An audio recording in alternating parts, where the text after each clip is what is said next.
Cool Figure TV. Revolutionary salute. Revolutionary salute. Like, share, subscribe. Welcome to the House of Revolution. And you know I'm your humble host, the Yao Mean of Revolution. And we got to get back into these California wildfires, so they say. What's really going on? Before we get into that, be sure to wipe your feet. That means hit the like button.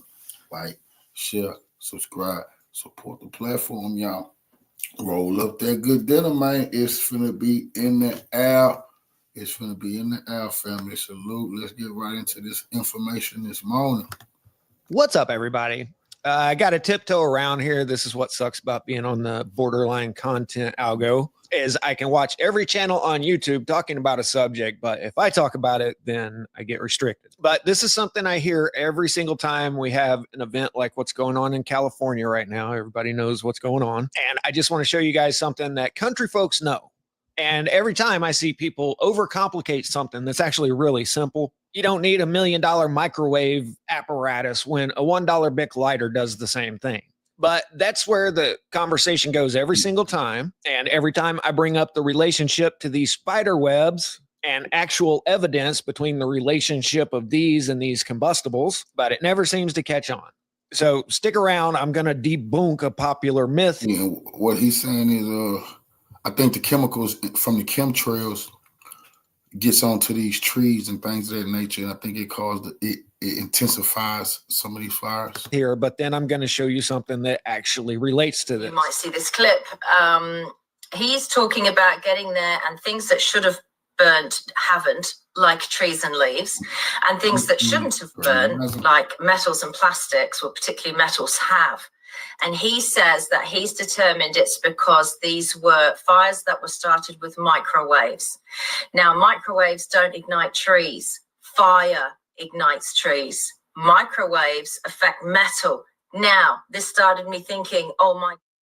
Okay, first off, every single time I hear people say that the trees should have gone up. If you guys ever been driving through the country and you see a dozer pile over in the corner of a field, it's a really common sight around here. You'll see it sitting there for up to a year sometimes because it takes that long for the moisture content to leave the tree enough so that you can, ignite it. Depending on the time of year, a tree can have anywhere from 30 to 70% water content. And the leaves and needles of a tree may be almost all water, 90 to 95% water.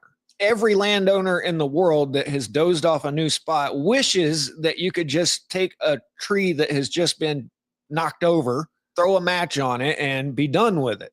Living trees do not ignite. Now, these are a couple of trees that have something wrong with them, so there's a hollow spot inside. So when they started to cut them down, all of this water comes gushing out.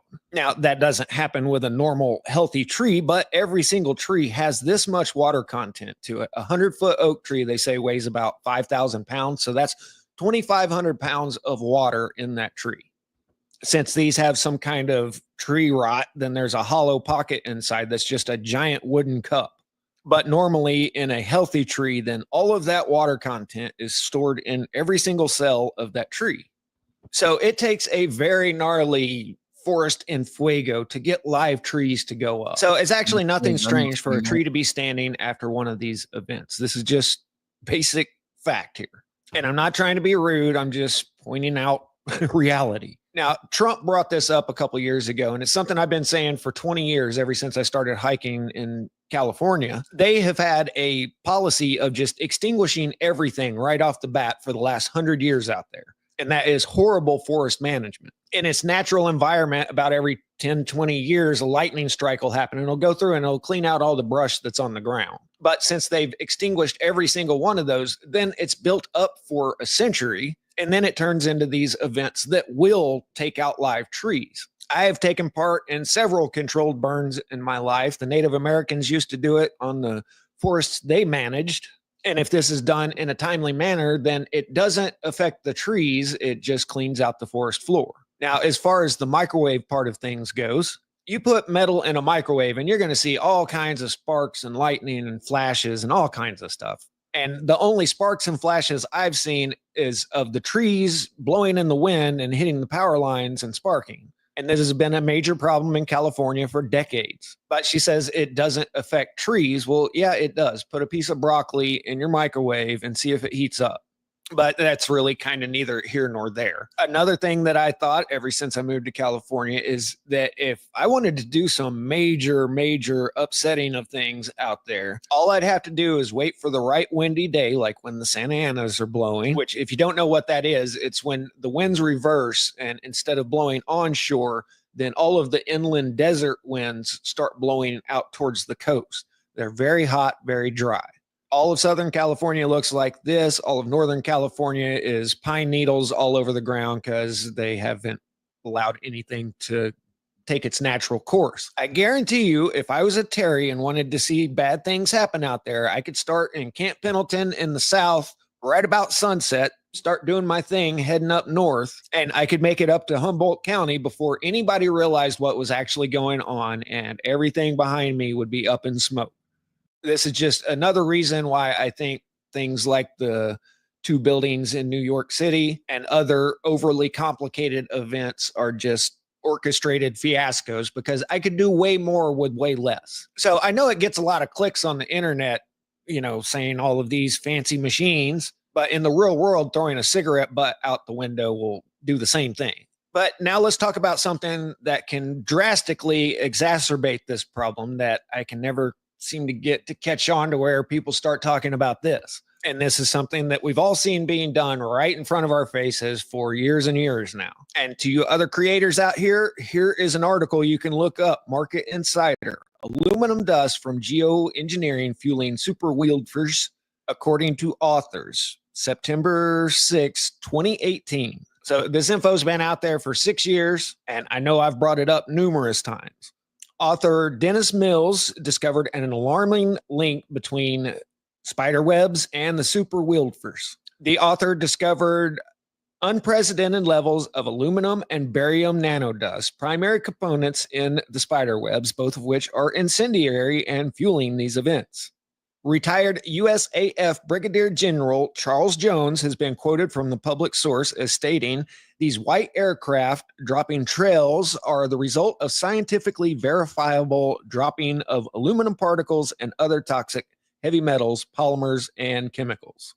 Millions of tons of aluminum and barium are being dropped almost daily across the U.S., stated Mills, a former naval officer and UCLA graduate. So this isn't just me or somebody saying this. This is someone high up in the system blowing the whistle about this. Just sprinkle aluminum or barium dust on a fire and see what happens. It's near kablooiness. When these break out, the aluminum barium dust results in levels of intensity so great as to cause responders to coin a new term, fearnados. And God, I'm praying for the day where I don't have to jump around all kinds of words. So annoying. But you guys can look this up for yourself. Here's a small demonstration. This is just aluminum dust. That's nothing but aluminum dust. It's one of the main ingredients in thermite, which can burn straight through big, huge steel beams and still be smoldering for days later, if that rings a bell for anybody. But it doesn't take much to put 2 and 2 together here. If there is, in fact, millions of tons of this being dropped all over the place, then yeah, it's just going to go straight up. And this article brings the receipts. In California's Mount Shasta region, Francis Mangel, a USDA biologist, tested and found elevated levels of aluminum in water and soil samples of 4,600 parts per million, which is 25,000 times the safe guidelines. So I just thought I'd try to bring some facts to the table once again. Live trees do not ignite. You don't know how many people there are in the world that wish that you could just put a match to it. Even with an old stump that's been there for years, it's easier to turn it into a gnome house than to turn it into ashes. The whole microwave and secret technologies things is great if you're looking to get clicks on the internet, like this person that I will leave unnamed, but I almost didn't after them screaming all last week about the imminent grid down coming. which never happened, nor was there any evidence that it would. It was on average 20 degrees warmer than last year's polar vortex. But hey, you racked up 300,000 views in a couple days, and I was getting a good laugh out of your skies falling routine. But if you're looking to hold people to account, then let's try to get some answers for why there's 25,000 times the safe guidelines of aluminum in some of our forests. And I lived in Southern California for 15 years, and these spider webs are going on all day. Now the way is conveniently paved for the city of the future. Gitmo, man. Static out.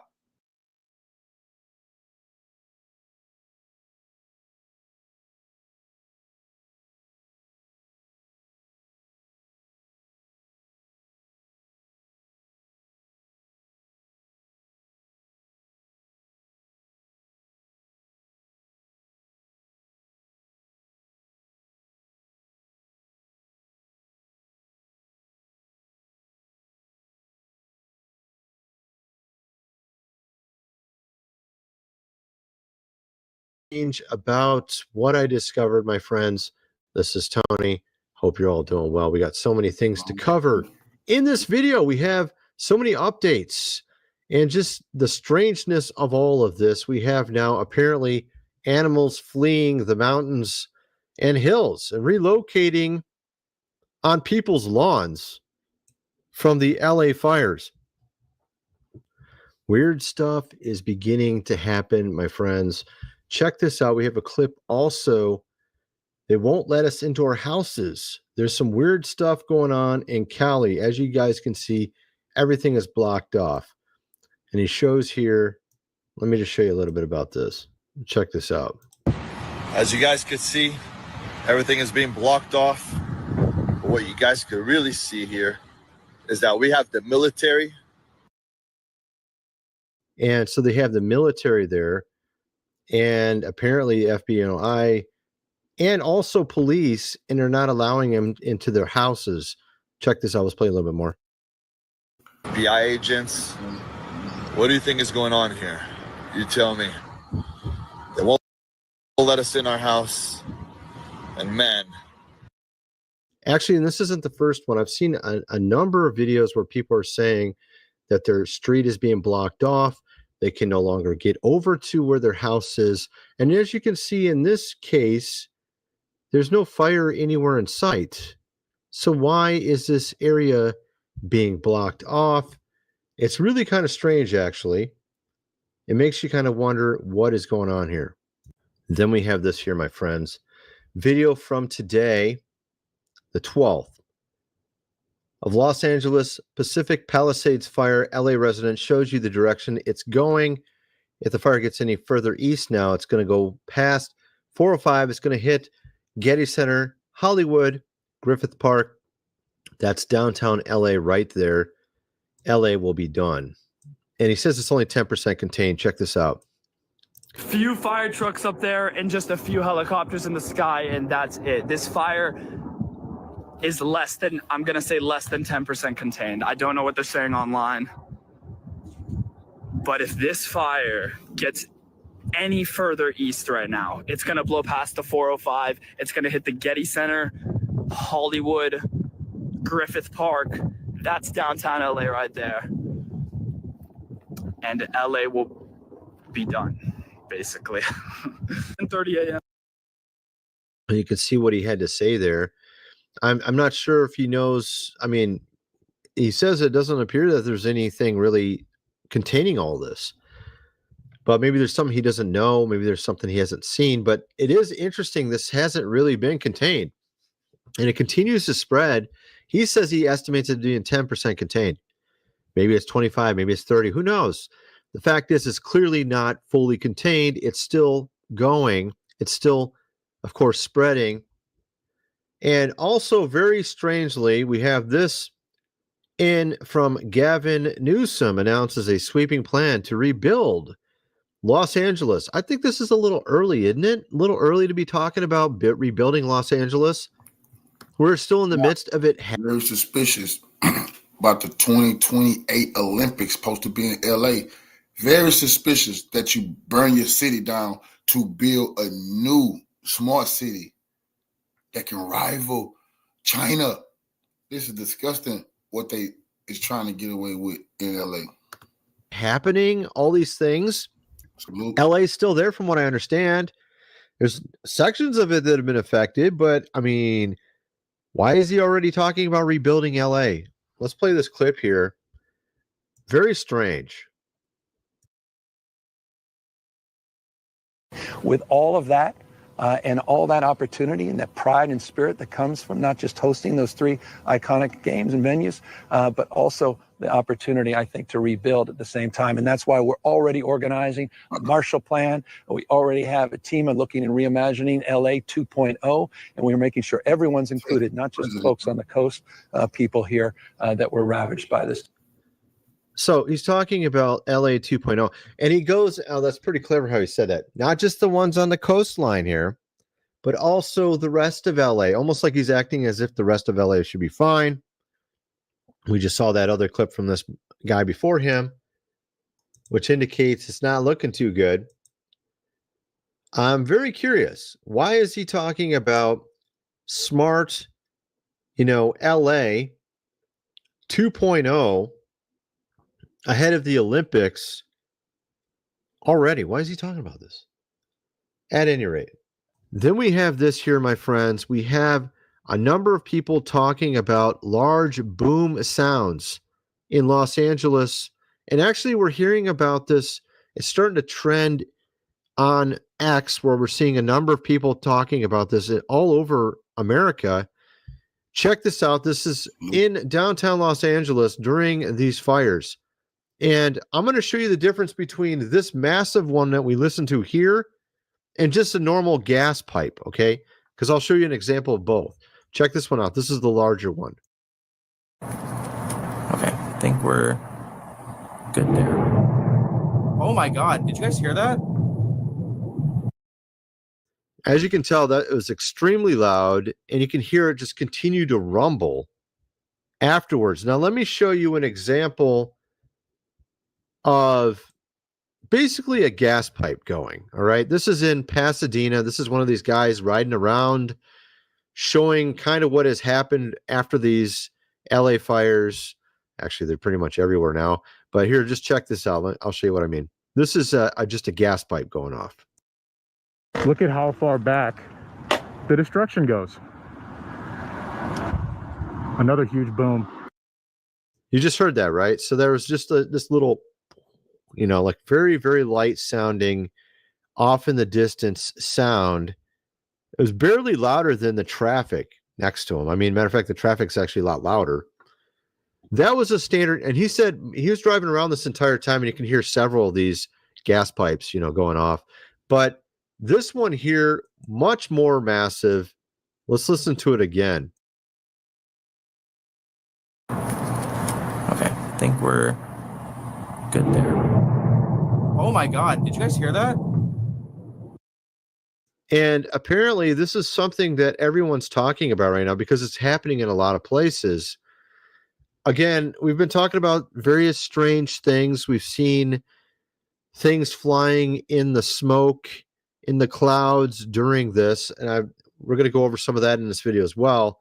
But we also have all these strange booms that seem to be happening in various places, particularly Los Angeles, very recent, and also other places like North Carolina. Check this one out. This one's kind of strange.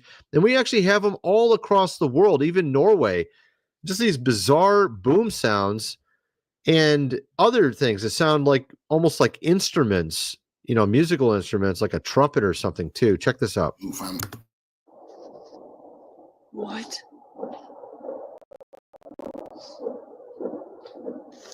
What? Now that one's actually a lot less. That's much less audible compared to the first one. Yet that is still much louder than the gas pipe. So I'm not sure what's going on here with this North Carolina one. It is kind of strange sounding though. But we have many other ones as well. Check this out. Listen to these. This is multiple across various places. Strange sounds are being heard around the world. In Sweden, this sure sounds like a trumpet. In Michigan, another trumpet-like sound. Obviously, like I So you can hear there's these strange booms again. We've seen this years ago, but these seem to be a little bit different because particularly the LA one, that was extremely loud. You can't just chalk that up to nothing. I mean, that was extremely loud. And these other ones are very bizarre as well. They sound like horns or something very far off in the distance. And people call them skyquakes. Is there some sort of, technology that's causing these noises? What is this? Some say it could be even underground. I'm not sure what these are, but what's really interesting is we have a guy who was told not to post this type of stuff.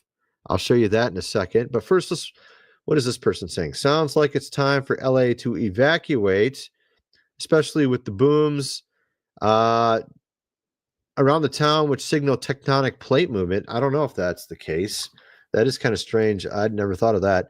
But we do see it's going south. This fire could easily go all the way to the end of California, the way it's going. And this guy here said he was told not to post what he had recorded. And there's a reason why. All right, let's just play this really quick. We are not supposed to talk about the boom. I have a law enforcement friend. I'm not going to say if it's state level or county level, but he came over to my house and said, hey, Aaron, it'd be a good idea to pull the video you posted about the booms and not talk about it anymore. He didn't tell me if he knew what there were or what they were doing it for, but he says as an agency, they've been told to deny, deflect, and diffuse. So they don't want it to be talked about. No, I'm not crazy into conspiracy. Tell me about a local amateur seismologist that contacted the news and gave him a story about he set up several different seismology detectors around the area and he was going to run a story on it. And shortly thereafter, before they could actually run the story, he had a heart attack. And now he's gone. So that's kind of strange. I'm not sure what to make of that, but it is bizarre, right? So what could these booms... We had all these strange things of recent. Drones, strange, of course, fog. Then you have the fires, and then you got these booms going on. Is there something really going on in the background we're just not aware of? And to give you an idea, just how much acreage these fires have covered, this kind of puts it in perspective. All right, check this out. This stats right here. Wildfire stats this year compared to 5-year average and last year.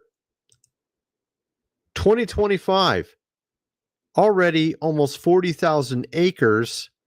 2024 was 2 acres in California, just to put it in perspective. So, because some people are thinking, well, we've had these fires before. Not exactly, not like this. This is a little bit bigger. Okay, 2 acres versus 40,000 acres. Much, much larger than, I don't know what the record is, but clearly this is a lot. Okay. And in the last 5 years, it's hands down way bigger than anything in any time recent. So, of course, we have tons of stuff to go over in this video. As I showed you, animals are now camping out on people's lawns. We're seeing, of course, videos left and right popping up. I'm seeing more YouTubers making videos saying the fire's at their, almost to their yard already. I'm going to show you a couple of those. So, I mean, this is a serious thing. This is something really big going on. Obviously, the Kardashians as well already have, I think it was a day ago, left their properties.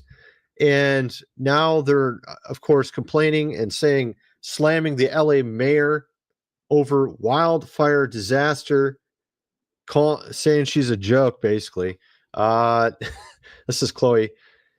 As you can see here, a lot of people are not exactly what you would call happy. I mean, obviously, this is really terrible. We had numerous people, numerous celebrities that have lost their home already. Tom Hanks apparently just narrowly avoided it. I mean, it's ridiculous. His neighbor's was burned down, but his wasn't. Let me show you that one. I mean, we got a lot. I'm going to go over in this video. We got so much. We have some strangeness going on in the skies as well over LA. I got the evidence. Okay. I showed a couple videos that look like, what are these strange things flying? We actually have some of the evidence. I'm going to show you what's going on with that as well. But where is the, oh yeah, here it is. So apparently Tom Hanks got very lucky. This is his neighbor. This is his house, I think, from what I understand. That was a pretty close call there. You might say next door neighbors is gone. Yours is still there, right? Obviously, these guys have probably employed, maybe they've got some, extra resources, their own team to help them out to stop this from, being able to, use water or whatever, firemen or something. I don't know. Maybe some of these guys do that. I don't know about him, or he could have just got very lucky. I'm not sure. But like I said, we're going to get into a ton of stuff. Before we get into all of it, I got some interesting stuff to show you. We have some new footage of unidentified, of course, craft. We have, of course, some evidence of this where even these scooper planes are admitting to being damaged by some of these flying objects. I'll get into that. I mean, we got so much stuff to go over. First, I got to mention food supply, 25-year shelf life. Link is in the description. 3 months worth for $5.97. You're going to definitely want to get this if you have not already. Link is in the description for that.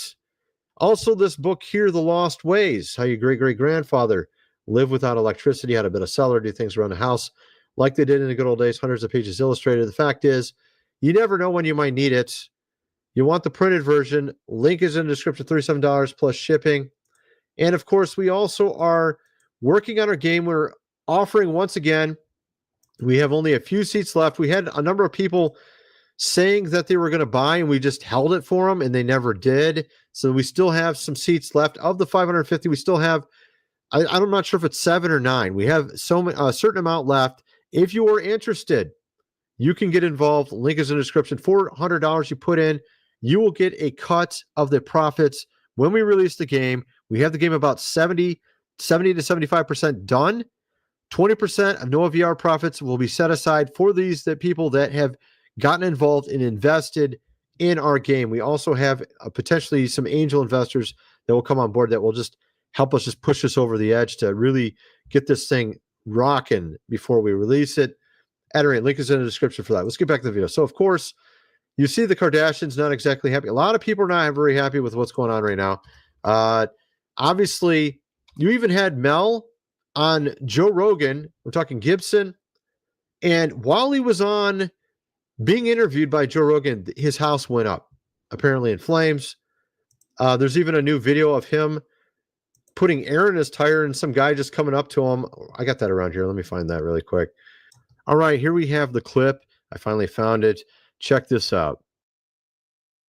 Are you Mel Gibson? Yes. Oh, yeah. Yes.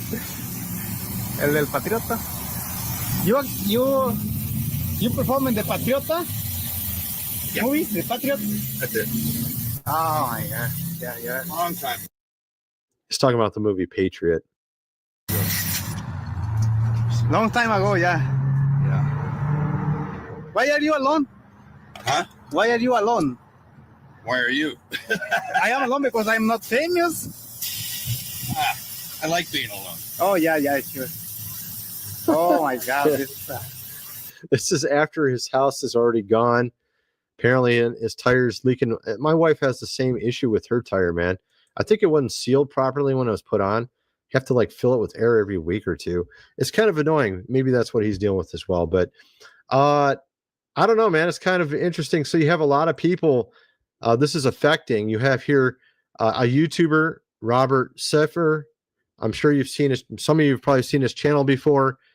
Now he's talking about, let me just play this. You'll see what I'm saying. Right next to my house. I'm at the corner of my house. That's the fire. Oh, pray for us. All right. So if you haven't seen his channel, he has a pretty interesting channel here on YouTube. Let me go show you it real quick. He covers a lot of interesting esoteric type topics. All right, let me show you this. Yeah, here we go. Here's his channel. he talks about a lot of interesting topics, just in religion, ancient history, stuff like that. Pretty interesting guy. At any rate, of course, his he might be losing his house as well. So also we had this guy, I think he lost his, Rainn Wilson, the guy who was from the show Office Space, right? Or Office, The Office. That's what it was. Not Office. Office Space is a movie. It was from the TV show The Office. I think he just lost his home. He might have even lost his studio. He has a studio. I think this might be a studio right here. He's interviewing with Alex O'Connor. I think this studio might be gone now. So that's unfortunate. But you have also these fire tornadoes apparently happening. Right there. So you got fire tornadoes going on as well. I mean, goodness gracious, it's getting ridiculous. So, of course, also we have this footage of some are there. You have all these geeks trying to figure out if this is a plane or not. They're like, okay, we can't see the wings. There should be some sort of light source near the wings right here. They can't figure out what this is. And of course, some people are just saying, well, it's probably another UAP of some sort. All right, 528 Vibes on X sent this to me. This is he alerted me to it. Said, hey, on Fox 11 out in LA, looks like they caught a UFO on inadvertently. So here's the clip. It goes right here from right to left. You can see I kind of track it a little bit. It's such terrible quality because you can see that it doesn't have any wings on it, but of course everyone in the comment section, they're all like total, like, this guy's a video analyst. So he's got a bunch of geeks following him. Oh, it's got to be a plane. It's got to be a plane. But they can't seem to figure it out. They're like, they're stumped. Probably because it's not a plane. I don't know. That might be the reason why you can't figure it out. There's no wings. I mean, you can't like fly a fuselage with no wings, right? It's not rocket science, but apparently they can't figure out what it is. But I was flying above the smoke in this clip. And of course, there's also a lot of other strange clips I've seen, like this one here. And I'm not sure what it is. It moves very strange. And this is like the other one we saw. I've seen 3 or 4 of these where it just like, it like moves like a tadpole or something. It's like, what is this? It's like rotating and moving like this and stuff. I'll show you it again. It's just so strange. See how it's moving? It's like pulsating or something. I don't know what's going on with that. I don't know what that is. But that ain't the first one I've seen. It's about the 3rd or 4th I've seen like that. Not sure what it is. What's interesting is we now have 2 super scooper planes were deployed to help fight fires. One was hit up by a drone and now is out of service. So clearly they are flying drones or other objects up there and running into these planes. Does the U.S. not have firefighting planes? This is another thing. Canada's sending them to us. Apparently now Mexico is sending us firemen. And I mean, it's like really kind of getting to sad at this point. It's kind of pathetic. Like, bro, seriously, we have China and Mexico sending firemen and super scooper planes to us because we don't have any in California, of all places where you'd think they would be. Does this even make any sense? What a joke. Stealing our money. Why are they sending them to us? Shouldn't we have like a surplus of them and be sending them to them? Like 2 years ago when they had, what was it, in the Quebec, they had the fires back then. They had a ton of them back then. It was a really long running one back then in 2023, I think it was, where we had, was it Quebec? It was Quebec, right? 2023. I mean, it was running for like months. Quebec fires, right? It was running for like months. I remember that. We could smell it in my state. I'm in Indiana, and we could smell it outside, and we're like hundreds of miles away from it. So that's just kind of it makes you wonder if this is going to turn into the same thing. Then we have this. This is kind of strange. Again, this is just this is like someone saying what someone else said. I can't verify if any of this stuff's true. I'm just going to play it. You tell me what you think. How's that sound? Let's just do that. She's on a plane, and I said, do you want me to go to your house and get stuff out? Like, things that you can't replace. I'll go right now, even though the area is evacuated. She wrote back, you can't get in. Topanga's barricaded. The back way we use is being guarded by fire trucks now because some of the neighbors caught a guy setting more fires on the back of our hill. They chased him away. They called 911. I think they caught the guy recently in Woodland Hills trying to put. So apparently there's supposedly people going around doing this everywhere. I've seen numerous, and apparently putting something in sewers. We're talking, of course, what you fill your car up with, gasoline, putting it, in sewers, which, okay, that's a little strange when you say, yeah, it's a little strange. But I've been seeing numerous, and I've seen videos of people doing it as well. There's actually video footage on X of people trying to start new ones. And so it's not like it's not happening. It is happening. I mean, I've seen at least 2 videos of people starting them. And they're just on X, okay? And I think someone even got arrested. 1 or 2 people got arrested. But I mean, maybe there's a lot of people doing this. I don't know. There's also people going around robbing places because they can get away with it right now. Because of all the chaos, they're like, okay, there's so much chaos and so much stuff happening. I can just go do whatever I want now. Like, for example, go to various homes and rob them is what they were doing. Right. And no one's going to really know. Right. No, I mean, there's too much other stuff going on. They don't have time to deal with it. There's no one available to deal with it. Right. So that's why that's also happening. So it makes you wonder if people are taking advantage of the situation and causing it to be worse. And, look at this. I mean, like I said, this is so ridiculous how many acres are gone already this year. It's only been 11 days into the year, compared to the last 5 years average of 46 acres. We already have more than double the amount of fires this year than previous years. In 1/35 of the year. Is that even an accurate way to put it? Yeah, I guess that is kind of accurate. So like 1/30th of a year, and we already got more than double the amount of fires. That's like 60, 70 times more fires than usual. 60 to 70 times times as many already. Well, if you were going to average it through the year, you know what I mean? You get what I'm saying. So, and of course, also on top of that, it just seems a little strange why the reservoir at Pacific Palisades was completely empty. Although I guess apparently they decided to empty it for whatever reason, 117 million gallons of water, which could have easily been used to put out perhaps the entire thing. I don't know. I don't know how much air. Well, I can't talk. How much water would be required? I'm like, air, wind, fire. Well, water, dude, water. How much water it would take to put it out, right? So, okay, at any rate. So, I mean, you've seen some of these photos. It's absolutely ridiculous. I mean, honestly, I think this could have been avoided. But what's also interesting is I saw this clip. This happened a day or two before it all started in LA. You had the Golden Globes, and they're making jokes, of course, about God. Check this out. This is pretty ridiculous. Moms are holding strong with 3 shout outs. God, creator of the universe, 0 mentions. No, oh my goodness, that's so funny. Mocking God and using. This is on Ray Comfort's channel. Not exactly. It just. Why would you make that joke? And then why do they think it's funny? Yeah, I'm sure that's going to work out well, especially considering what's happened since then in the last day or two.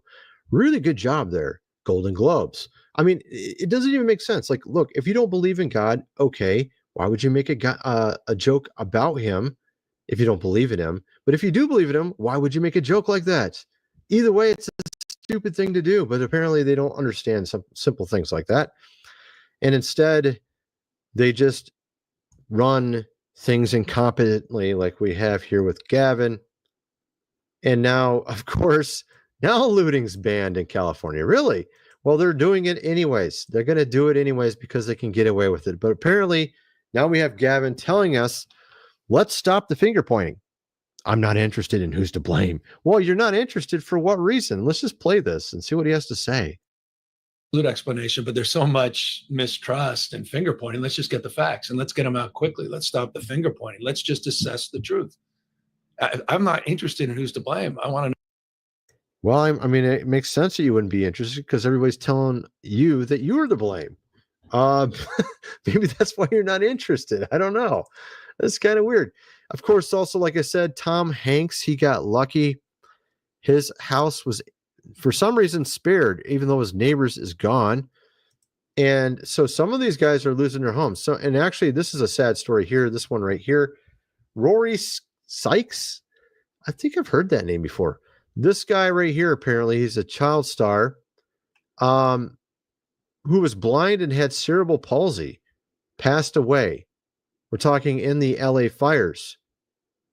He told his mom to leave and that she could save, of course, herself. This is really crazy, man. He was 32 years old and was unable to move because of his condition. Oh, my goodness. And he used to be an actor, a child. I never even heard of this guy. I mean, I've heard of his name, but it doesn't look familiar. I'm trying to think of who this guy is. Let me see. Maybe if I see him in some sort of movie or TV show, I would know who he was. What movie was he in? Okay, movies. There we go, movie. Okay, let's go to IMDb. Who are you? This guy looks a little familiar. I've heard of his name. Huh. Self. Okay, where's the movies? My goodness, dude. Photos. Okay, but better known for Kitty Capers Rapid Mama. I've heard the name before. He doesn't look familiar for some reason. Huh. Okay. Well, that's too bad. I mean, this is ridiculous, some of the stuff going on. Now, apparently also, this is just shows you the bureaucracy to all this. Oregon sent 60 fire trucks only for them to be stopped in San Francisco for emissions testing before they go to stop the fires. Does that make any sense? Scam. They just talked to the senator of California, and here's the update. They're talking about something completely irrelevant. Oregon sent 60 fire trucks only for them to get stopped in San Francisco for, guess what? Emissions testing. Oh my goodness. Oh my goodness. Of course. Got to make sure you don't have any plastic straws and you got the right emissions testing before you go save people. I mean, this is absolutely ridiculous. Now, this is what I was talking about before. There are people saying that this is a crime, of course, scene, and that someone started this. And some are saying it's actually more than one person. I am kind of curious about this. I guess we'll find out as time goes on. LAPD believes that someone intentionally did it. This is now officially an investigation. So the whole area behind me, the canyon behind me, they're now calling a crime scene. So, of course, also, like I mentioned, people are breaking in. Now they can get away with it. Cali gangs. Apparently, they're saying they're also setting some of these, fires and looting because they're taking advantage of the situation. We also had a number of landmarks, businesses that are gone as a result of this as well, in Palisades and other areas, golf courses, restaurants, temples, and churches as well. All across this area, tons of places. I'd seen a Starbucks that pretty much was a shell. You got the Bunny Museum. You got all these different places. This golf course, Altadena Golf Course, and a number of other places that are no longer probably going to come back. You know what I mean? All right, that's my video. I'm kind of wondering what you guys think. Let me know in the comment section below, and thanks for watching.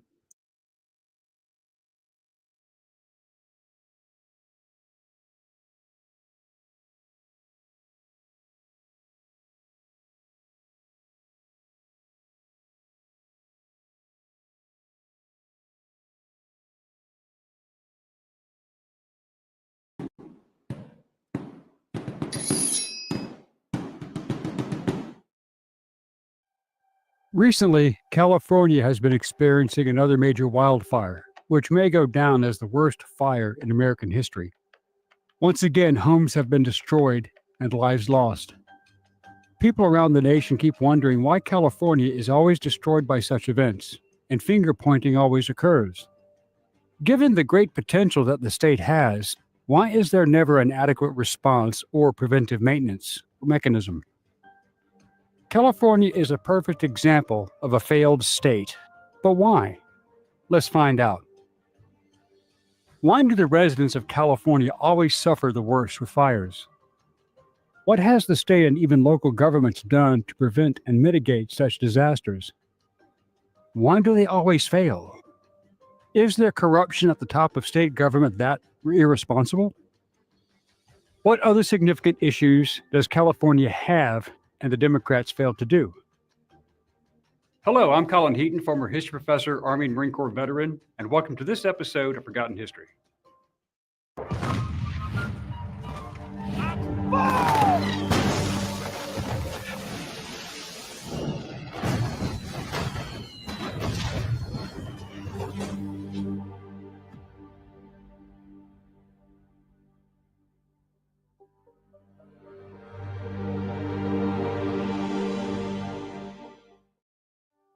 California has become the poster child for everything that is wrong with socialism in America, from homelessness, crime, failed political decisions, ridiculous restrictions on business operations, freedoms, the Green New Deal fraud, electric car mandates, and no power stations to charge them, and providing sanctuary for criminal illegals and exorbitant taxes.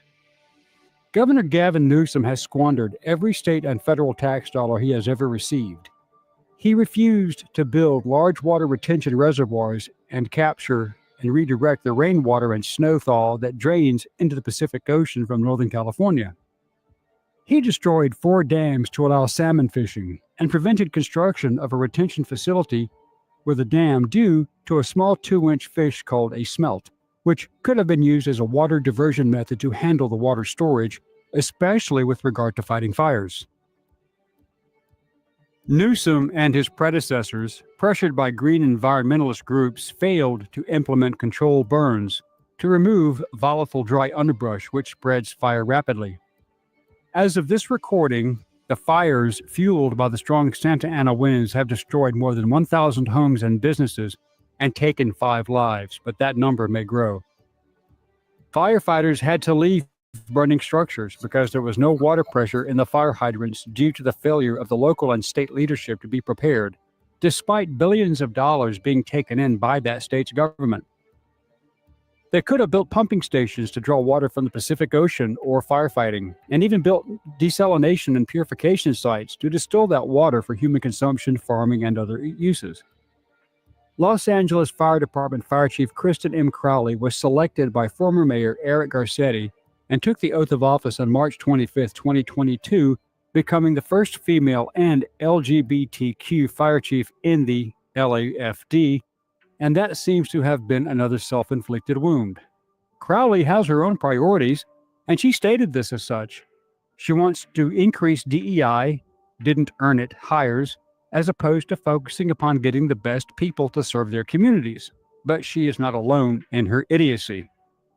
Los Angeles Mayor Karen Bass, another Democratic failure, also faces intense criticism for cutting the fire department's budget by $17.6 million just a few months earlier in order to take care of the illegal aliens and the homeless, for which Gavin Newsom took billions in tax dollars for many years and promised to address that issue, but he failed miserably. Given the history of frequent destructive fires, this decision qualifies for high marks on the insanity meter. Remember, LA also reduced funding for their police department during the rabid defund the police movement by the Marxist left, and the recently ousted district attorney supported a long-running crime spree, letting violent criminals roam the streets. On December 12, 2022, Mayor Bass declared a state of emergency on homelessness, which had exploded under Newsom and is now home to more than a third of the nation's homeless population, despite Governor Gavin Newsom committing $24 billion to solve the crisis. But homelessness only exploded under his watch, and the money is gone. There was no accounting for where the money went after failed audits, but Newsom built a new $9 million home And under Bass, the LA homeless situation has also grown exponentially. Since taking office in 2019, Newsom has overseen a state budget that has increased from $201.4 billion to $454.7 billion in 2023 with no visible benefit to the citizens. Go figure. Bass's program, called Inside Safe, will, according to Bass herself, cost just under $100 million. It will use master leasing with hotels to place the homeless. She said her office has been in touch with motel owners near the encampments. California has some of the highest taxes in the nation, the greatest restrictions on personal freedoms, illegal alien sanctuary policies, and increased crime, which also exploded, and insane laws and mandates that violate logic. There seemed to be a small glimmer of hope that the liberal idiocy was finally seeing logic when the citizens of LA County voted out DA George Gascon, the so-called godfather of progressive prosecutors. Under him, crime exploded, with minimal charges being given for major crimes and violent people who were arrested being allowed back out on the street on no cash bail to commit more crimes. These insane policies were all implemented by elected Democrats and socialist bureaucrats who, for some reason, the people of the state keep re-electing. The current destruction is a massive self-inflicted wound that I do not think the liberals living there have even acknowledged. Those who have seen the damage have left or changed their political affiliation. The massive exodus from California by those who could afford to leave has had several after effects. The wealthiest income earners, meaning the highest taxpayers, have been fleeing, reducing state revenues, increasing the burden upon the working class citizens. This also goes for major corporations who have fled to other states, such as Florida, Texas, the Carolinas, etc., to escape and evade ridiculous taxes and operating restrictions. Even Mark Zuckerberg moved his business to Texas. No new major businesses are moving into California, and for good reasons. The great increase in taxation and bad political decisions was the main catalyst for people leaving California, such as my friend, director, and producer, actor Kevin Sorbo, who called me to say he was packed up and leaving for good back in 2021 and moved his family to Florida. Another major loss of revenue for California has been the film industry, which severely crippled production due to high operating expenses. This was a major source of revenue as well. Hollywood had been the center of the filmmaking world for almost a century until the liberal policies caught up with them. Even extreme liberal celebrities who make their living in the film business have left the very cesspool they helped create because of economic realities. You would think that as true believers, they would embrace the social, financial, and economic upheaval they keep voting for. But all of this ties into the state's failure to be prepared for the fires, which, given their history, defies logic. In Trump's first administration, he provided a template for preventing these disasters, but Newsom ignored the offer. In 2019, the Trump administration presented a new plan to pump more water from the Sacramento-San Joaquin Delta to supply local farms with irrigation. Some officials and environmentalists objected to the idea, saying that it would increase the chances that salmon, smelt, and steelhead would go extinct. That still did not address Trump's plan of creating pipelines to catch winter snow and rain runoff into prepared water reservoirs rather than flowing into the ocean, for which federal dollars were sent. Newsom and the Democrats squandered the money and the opportunity. Recently stated on Truth Social, Trump stated that Governor Gavin Newsom refused to sign the Water Restoration Declaration before him, and that would have allowed millions of gallons of water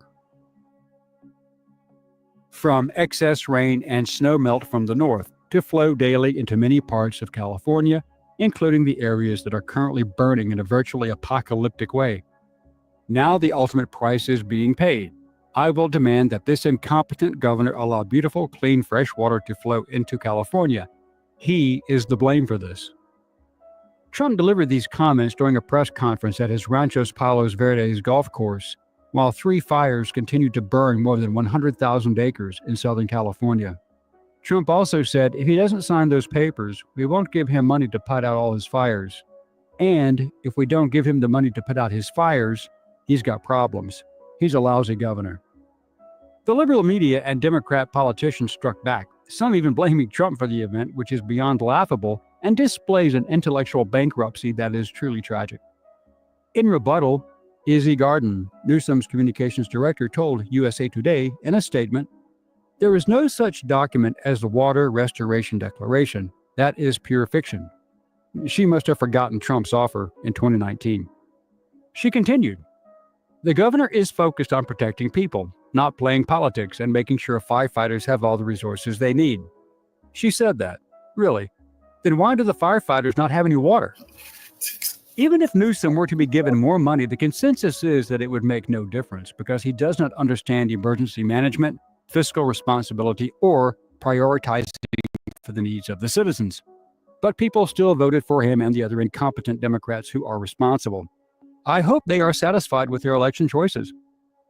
Elon Musk also targeted California's state laws in a post on X, saying, "These fires are easily avoidable, but nonsense regulations in California prevent action being taken. So year after year, homes burn down and more people die." During the 2024 campaign, Trump threatened to withhold federal aid to California for a variety of reasons, from being a sanctuary state for illegals to the mismanagement of the wildfires if Newsom didn't change that policy. He said at the time he would give the Golden State more water than almost anybody has, allowing farmers to have full use of their land. This would also solve the problem of maintaining water supplies for public use and for fighting fires. California is also the state of rolling blackouts due to an outdated, overloaded, and ineffective electrical grid. Money was supposed to be set aside to upgrade the grids, but where did the money go? As long as people keep electing incompetent career politicians and bureaucrats and promoting DEI above addressing the realistic problems that they all face despite all of their other issues, California will soon be abandoned by the very people who are in the best position to save it. But, perhaps California is already dead, not just on life support, and we have not been informed of the situation. What is a reality is that once all the wealthy, successful, non-progressive people, as well as fed-up Democrats leave the state, the only residents remaining will be the homeless, poor working class, incarcerated, or the extremely wealthy, living in their mansions within their gated and guarded communities who are financially and geographically removed from the disaster they helped create. Thank you for watching this episode.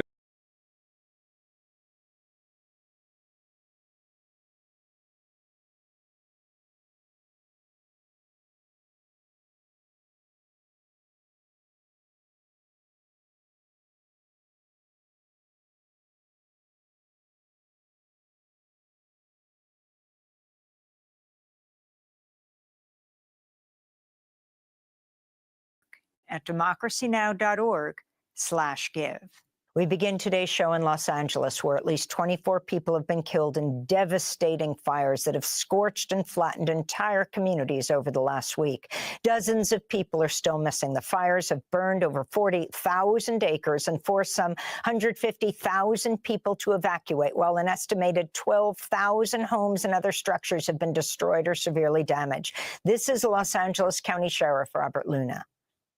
Yesterday, we started a search and rescue operation out in the Eaton area, where in the first day of this operation, grid searching, we searched approximately 364 properties in the Altadena area. And unfortunately, during that search, we did locate 3 deceased. As these searches continue, I unfortunately anticipate that those numbers will increase. Firefighting crews continue to battle 3 active blazes in the Los Angeles area, making progress over the weekend against the 2 biggest fires, Palisades and Eaton. But authorities warn of a new wave of strong winds expected to return to the area this week. Los Angeles County Fire Chief Anthony Marone says the risk of new fires remains high. Elevated critical fire weather conditions will continue through Wednesday. Please rest assured that your County of Los Angeles Fire Department will be prepared. These winds, combined with low humidities and low fuel moistures, will keep the fire threat in all of Los Angeles County very high. As of Friday, nearly 1,000 incarcerated firefighters had also been deployed to battle catastrophic fires, working around the clock, with some making as little as between $5.80 to $10.24 a day. Meanwhile, wealthy residents in Los Angeles are hiring private firefighters who cost as much as $2,000 an hour to protect their property. Mexico has also sent firefighting personnel to help contain the LA fires.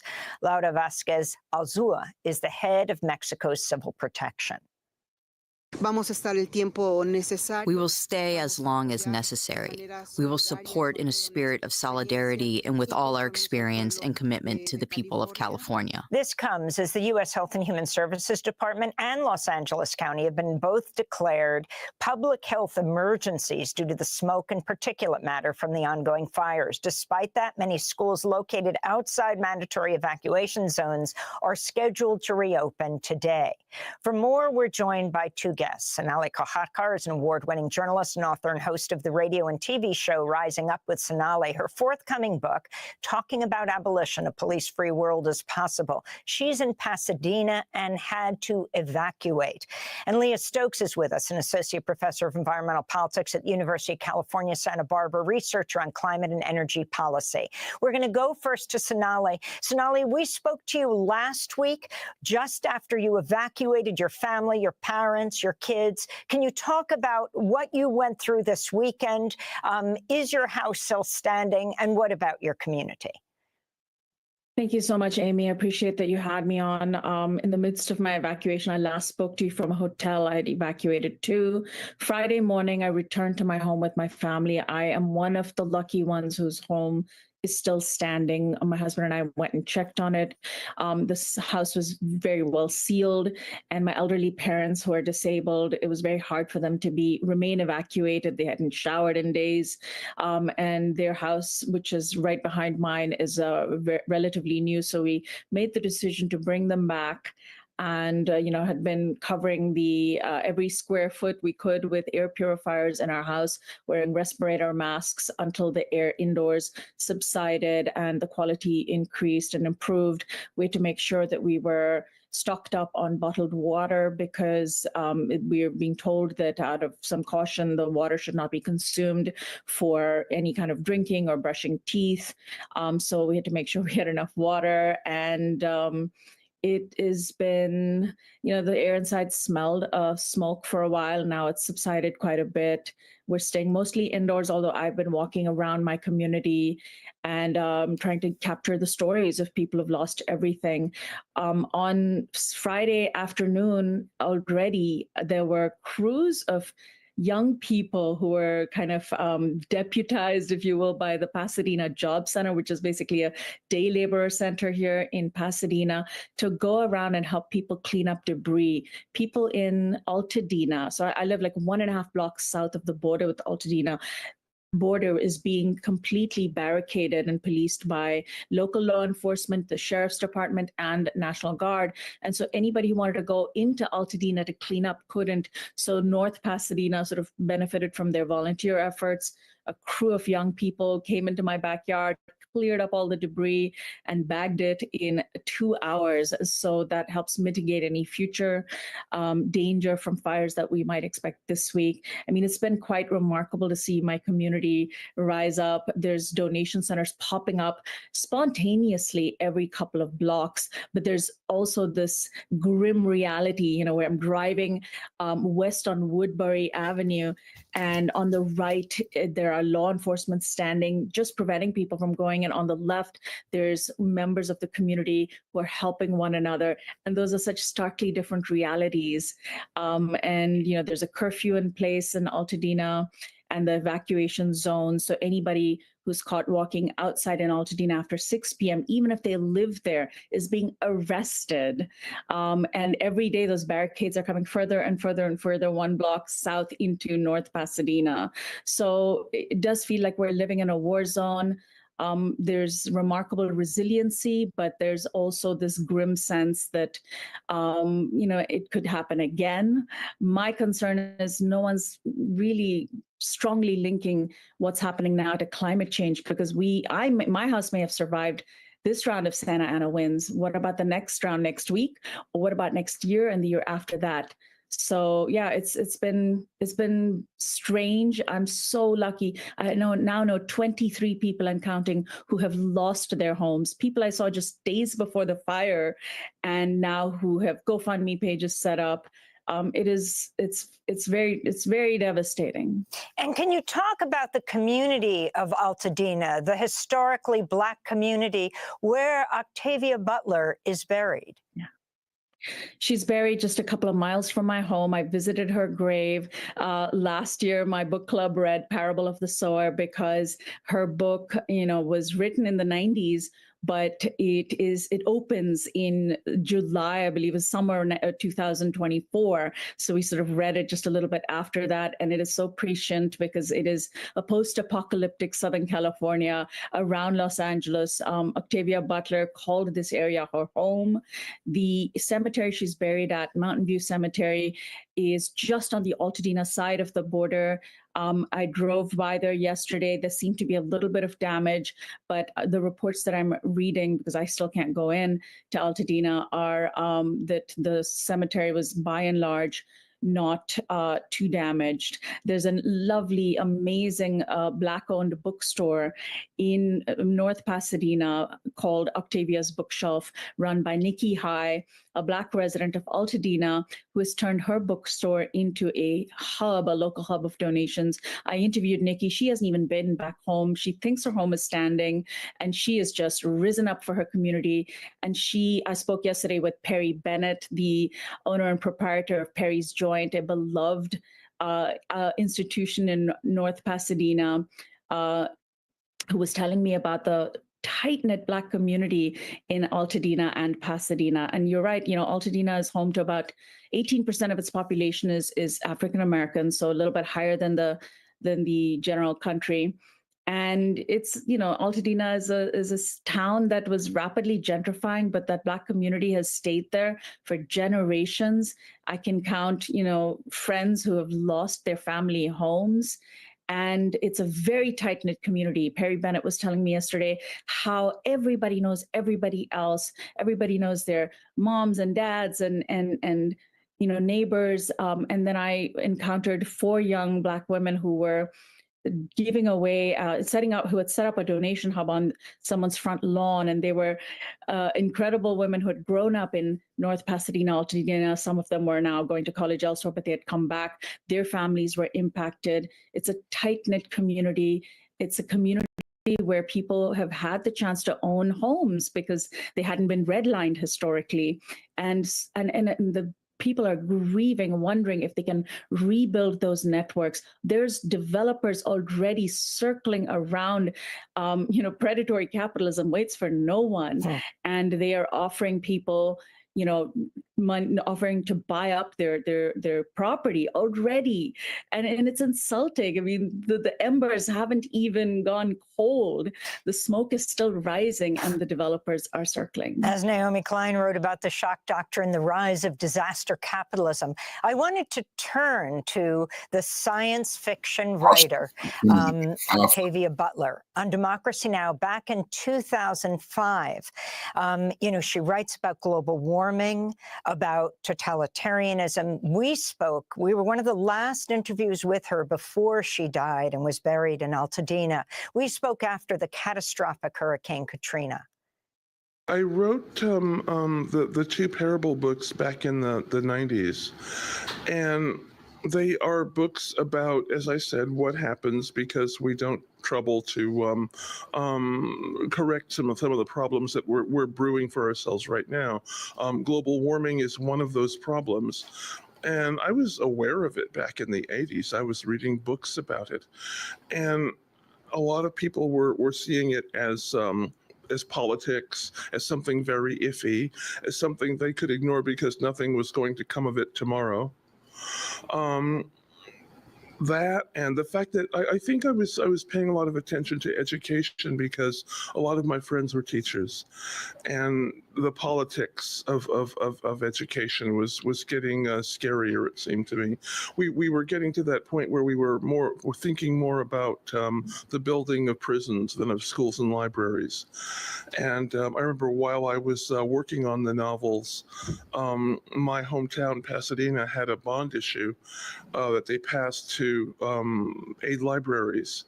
And I was so happy that it passed because so often these things don't. And they had closed a lot of branch libraries and were able to reopen them. So not everybody was going in the wrong direction, but a lot of the country still was. And what I wanted to write was a novel of someone who was coming up with solutions of a sort. Prophetic, the Black famous writer, Octavia Butler, back in 2005 from Pasadena, buried in Altadena. As she talked about prisons, Sonali, what about the incarcerated firefighters? We went out to California, interviewed them years ago, now making what, between $5 and $10, not an hour, but a day, as they risk their lives like other firefighters to fight these blazes. Yes. Yeah, and there's not very many media outlets that are bringing up that aspect of the firefighting effort in Eden Canyon and Palisades and all of the fires that have broken out.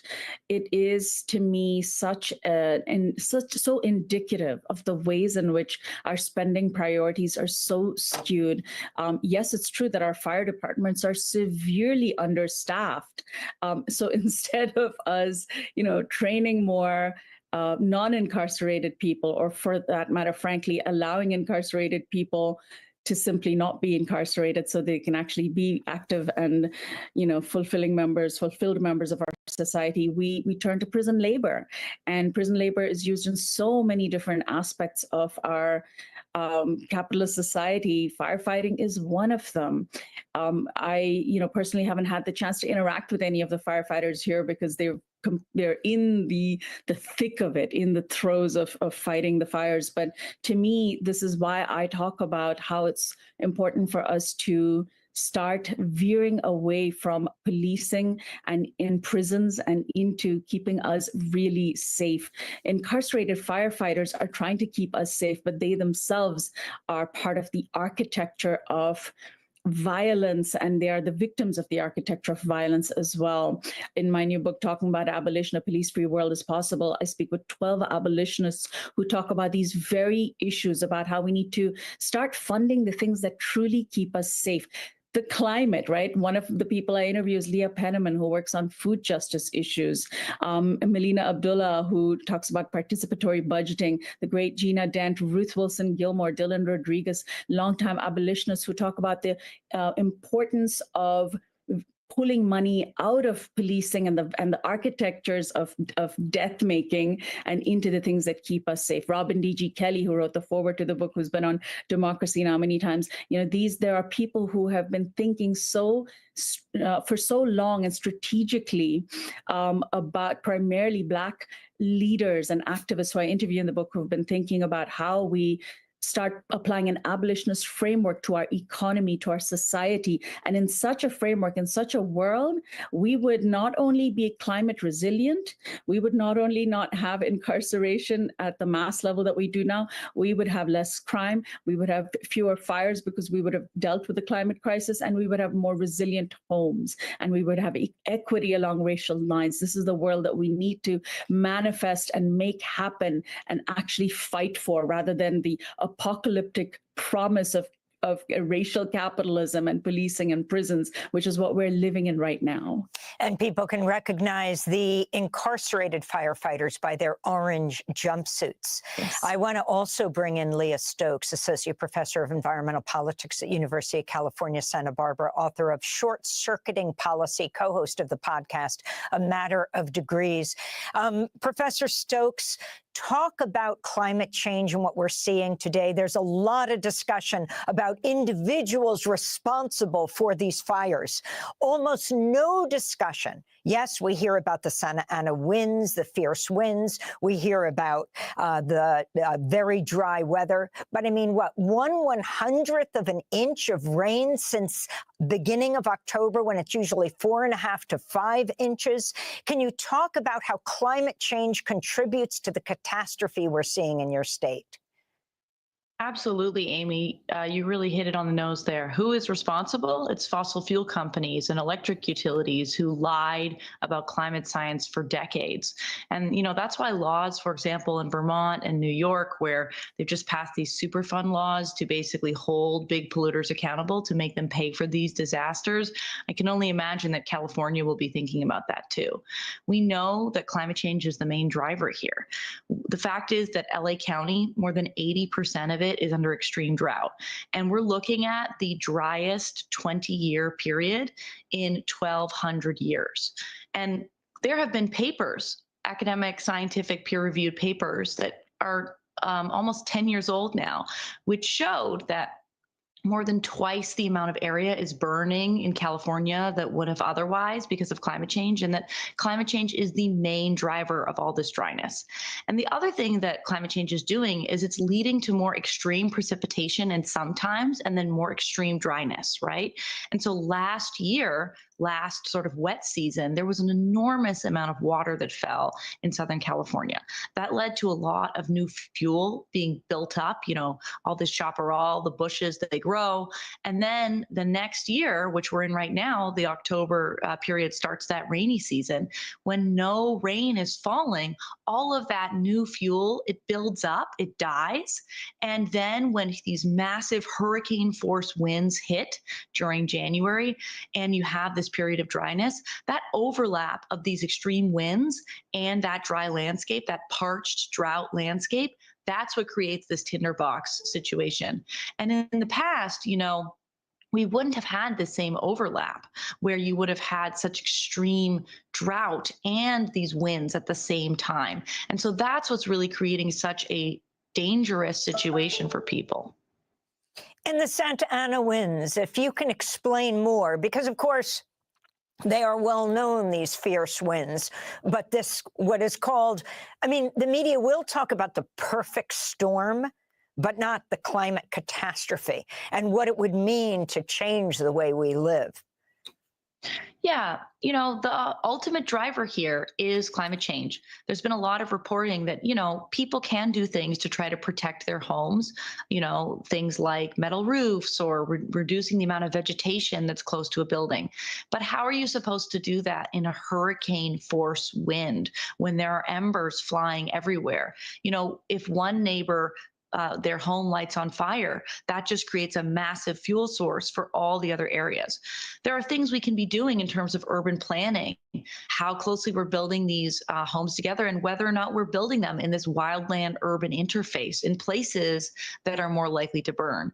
But again, I don't think it's about blaming individual homeowners here or thinking that there's some magical solution for how we can harden infrastructure during red flag warnings, you know, where such extreme confluence of dryness and wind comes together.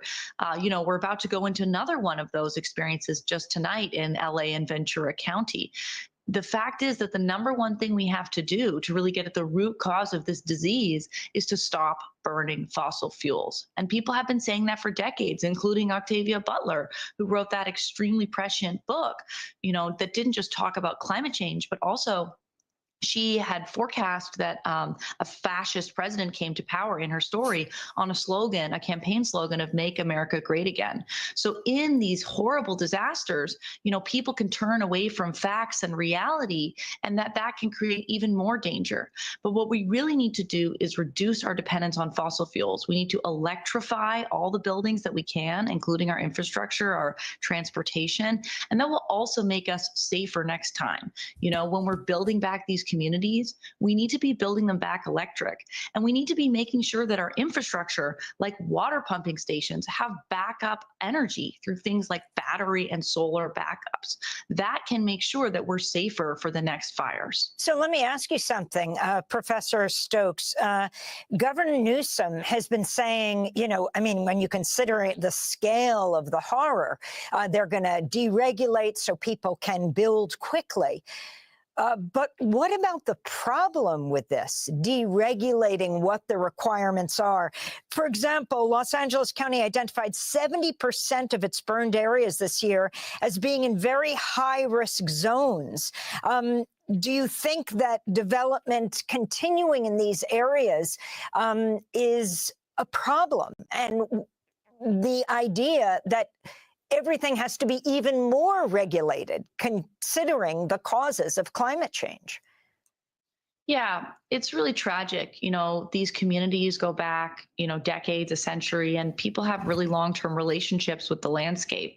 But the fact is that the places where they were living, they're becoming less and less safe. And what I can imagine might happen, given what happened in Santa Barbara and Montecito, you know, my community after the Thomas fire, is that after this horrible months-long fire that affected so many people, we then had half an inch of rain fall in 5 minutes in Montecito, and this is one of the richest zip codes in America. It led to horrible mudslides, which killed people, some, you know, lower-income Hispanic communities, but also very, very wealthy people died in those mudslides. And that is what we will see if we have extreme rainfall, you know, in February and March on these, you know, hills that have been burned out because there's nothing to hold back. There's no vegetation left. There's no roots to hold back mudslides. And so I think that will cause some really hard questions about, are these places where people really want to be building back at that same density with that same risk? I feel really terrible for the people who are going through this, especially lower income communities who don't necessarily have the resources to just up and move somewhere else, or who are living in these tight-knit communities that go back decades. And I think it's really tragic, but we do have to be asking tough questions because of the climate crisis, because we have not stopped burning fossil fuels, about where it is safer and less safe to be building back. Leah Stokes, I want to thank you so much for being with us, Associate Professor of Environmental Politics at the University of California, Santa Barbara, climate researcher. And I also want to thank Sonali Kahatkar, the well-known TV and radio broadcaster who does the show Yes Presents Rising Up with Sonali. Democracy Now! Is funded by viewers like you. Please give today.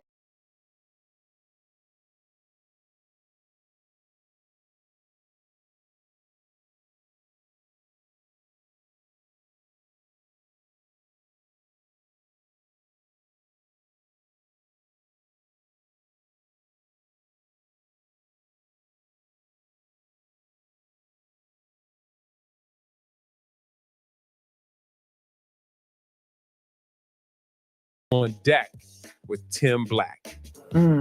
Mel, any message from you to Governor Newsom or Karen Bass tonight? Spend less on hair gel. Mel Gibson was on Fox News with Laura Ingraham, and they were having a conversation about the wildfires.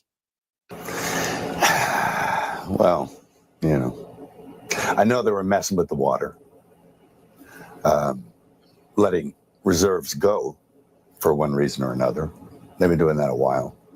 California has a lot of problems that sort of baffle the mind as far as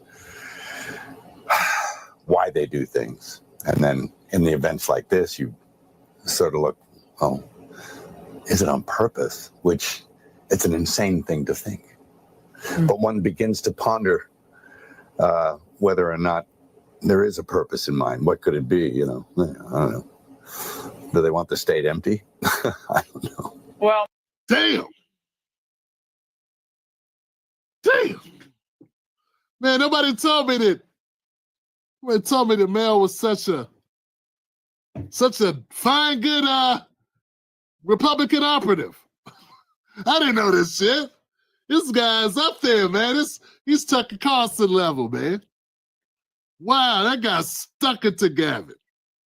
Oh, man, he's like, you know what, man, when they screwed him over, man, well, when I say screwed him over, all they did was release his tapes where he was, saying the N-word several times. Hey, look, guys, hey, I haven't forgiven him for that. I haven't. He hasn't asked for forgiveness. He did offend the liberals.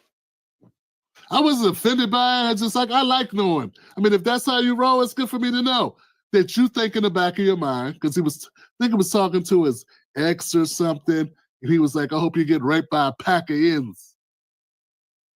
Yeah, a pack of ends. And, yeah.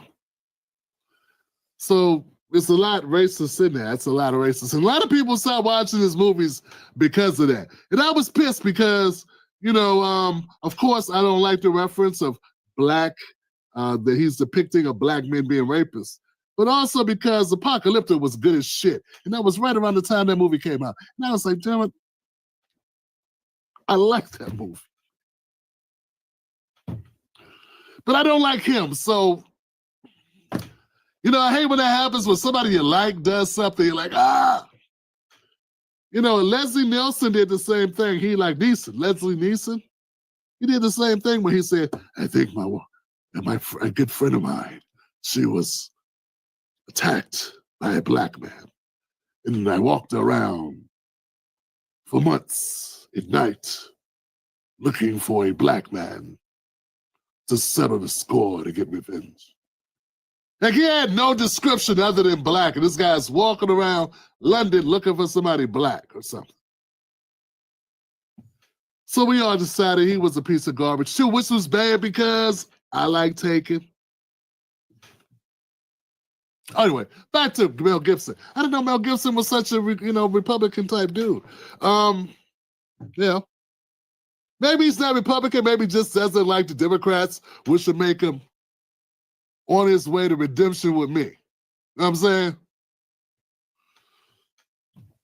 He had more to say. So he's floating this idea that the governor, he let the fires happen and let it happen on purpose because, well, maybe they want people to leave California.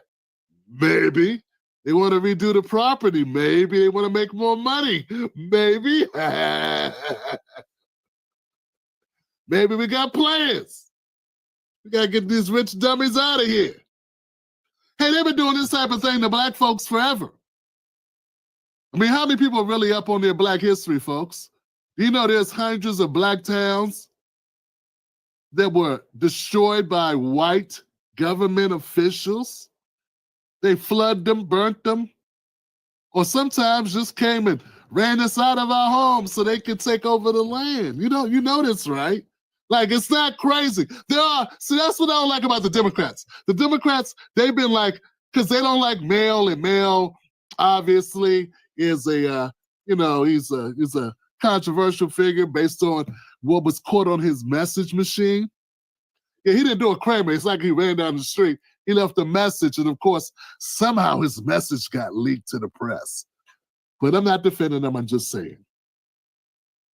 The point is, because they don't like Mel, and because they like Gavin Newsom in California, and they like Mayor Karen Bass, they got to discredit this notion, obviously, because it's a Democratic state. They got to say, oh, this is all bogus, a bogus conspiracy theory, that America, anyone in America would do anything to property on purpose to try to make more of a profit off of it. Though historically, it's true. And we got all these black operatives within the Democratic Party that will go along with this idea that we need to discredit this narrative, this possibility, this alternative view of this situation. Yeah, this non-government state provided view of what's not motivating or what caused this catastrophe to take place. But in reality, we have actual times in America where America did this to black Americans. And nobody went to jail. Nothing happened. They just knocked us off our land, knocked us out of there, or destroyed it, flooded it, burnt it, bombed it. They just did the Tulsa thing finally. After I think the oldest surviving member of the Tulsa massacre, after that person passes away, then they want to, here comes the FBI or whatever, DOJ wants to issue a statement about the recognition of how bad this was, and we want to acknowledge. 100 years later, they want to acknowledge that America did just that. They ran black people, hundreds of black people out of their town, out of their homes, bombed them from the skies on American soil. So this idea that Mel Gibson, whether you like him or not, that he's way off track, that he's some crazy, frothing at the mouth lunatic, that he's just a white supremacist, because that's all they ever go to. He's just a white supremacist. Hey, I got no problems calling out white supremacists. He may be one, but that's what you always say. If everyone's a white supremacist, guess what? No one's a white supremacist because you use it too much. You never seem to use it on your people on your side of the aisle. Yeah, it's like as if there ain't some white supremacists with a D in front of their names. I mean, what is Amy Klobuchar if not a white supremacist? Yeah? Come on. That's why she's always doing this, what she told us. Afraid someone's going to dig up her and Elizabeth Warren, afraid someone's going to dig up secrets about her. That's why they got the Catherine Hepburn thing. Gee willikers, I don't have a problem with the ends. I went down there, I laid out that dress.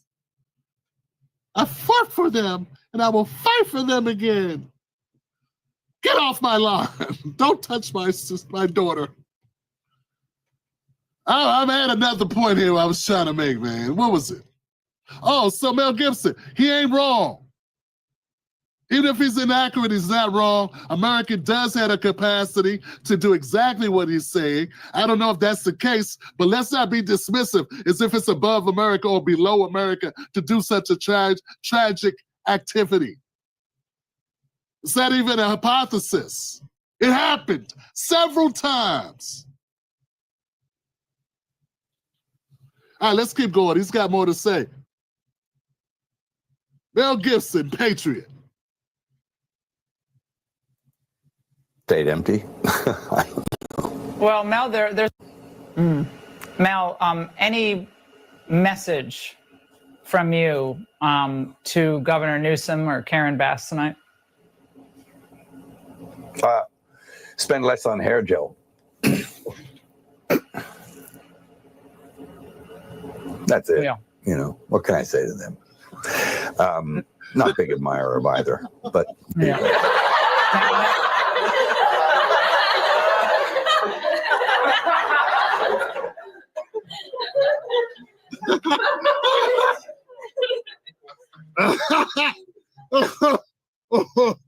Oh shit. Yeah, pretty boy. Spend less on hair gel, pretty boy. Yeah. Right now, there are people that hate Mel Gibson, but they really love him right now.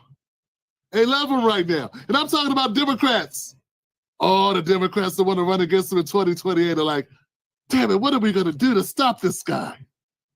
He's got those presidential looks. That just means he's the type of white guy look like he owned a lot of black people back during slavery.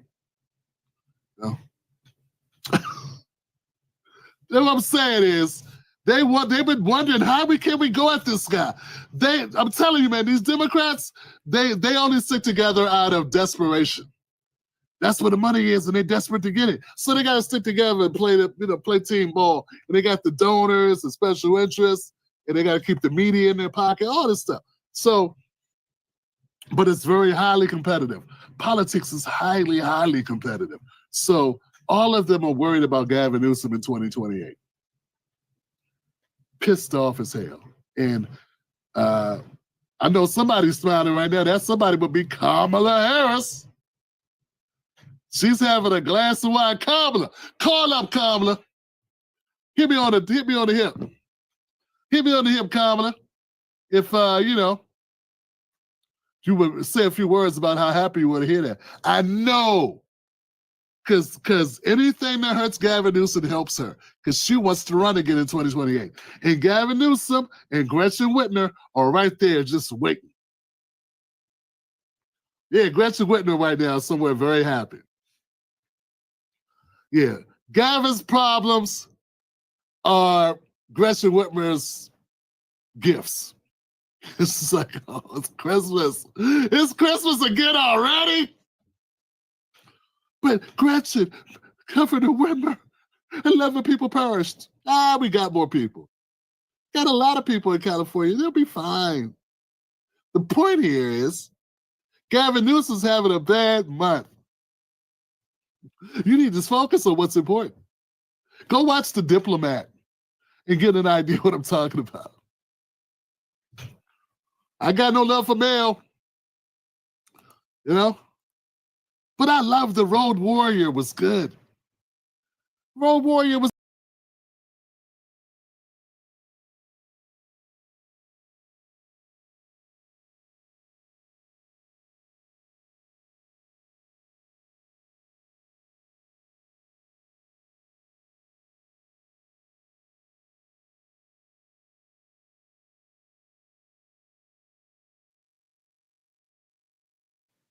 Y'all see what I put down there? Why are you smiling? Did y'all see that? So I came across this video by Decoy Voice. If you haven't already, you need to follow him. He has some of the best commentary I have seen. He gives a great synopsis, and it's usually very funny. But today I wanted to cover his video and then also add some more information because he does a really good job of leading to what I want to talk about regarding the wildfires that are going on in California. Guys, it's worse than you think. It is really bad. But I want to play this, and then again, I'll be adding commentary, and you're going to want to keep watching because I have some clips off of X that are just grotesque. Okay, grotesque. From Gavin Newsom and Karen Bass, the mayor there, both psychopaths, in my opinion. And when you see this one video, especially of Karen Bass, you're going to want to watch it. But let's get into it.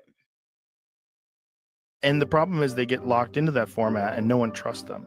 And then they leave and they go, yeah, but you were just lying to us about this, that, and the other thing. And now I'm supposed to believe you're one of the good guys.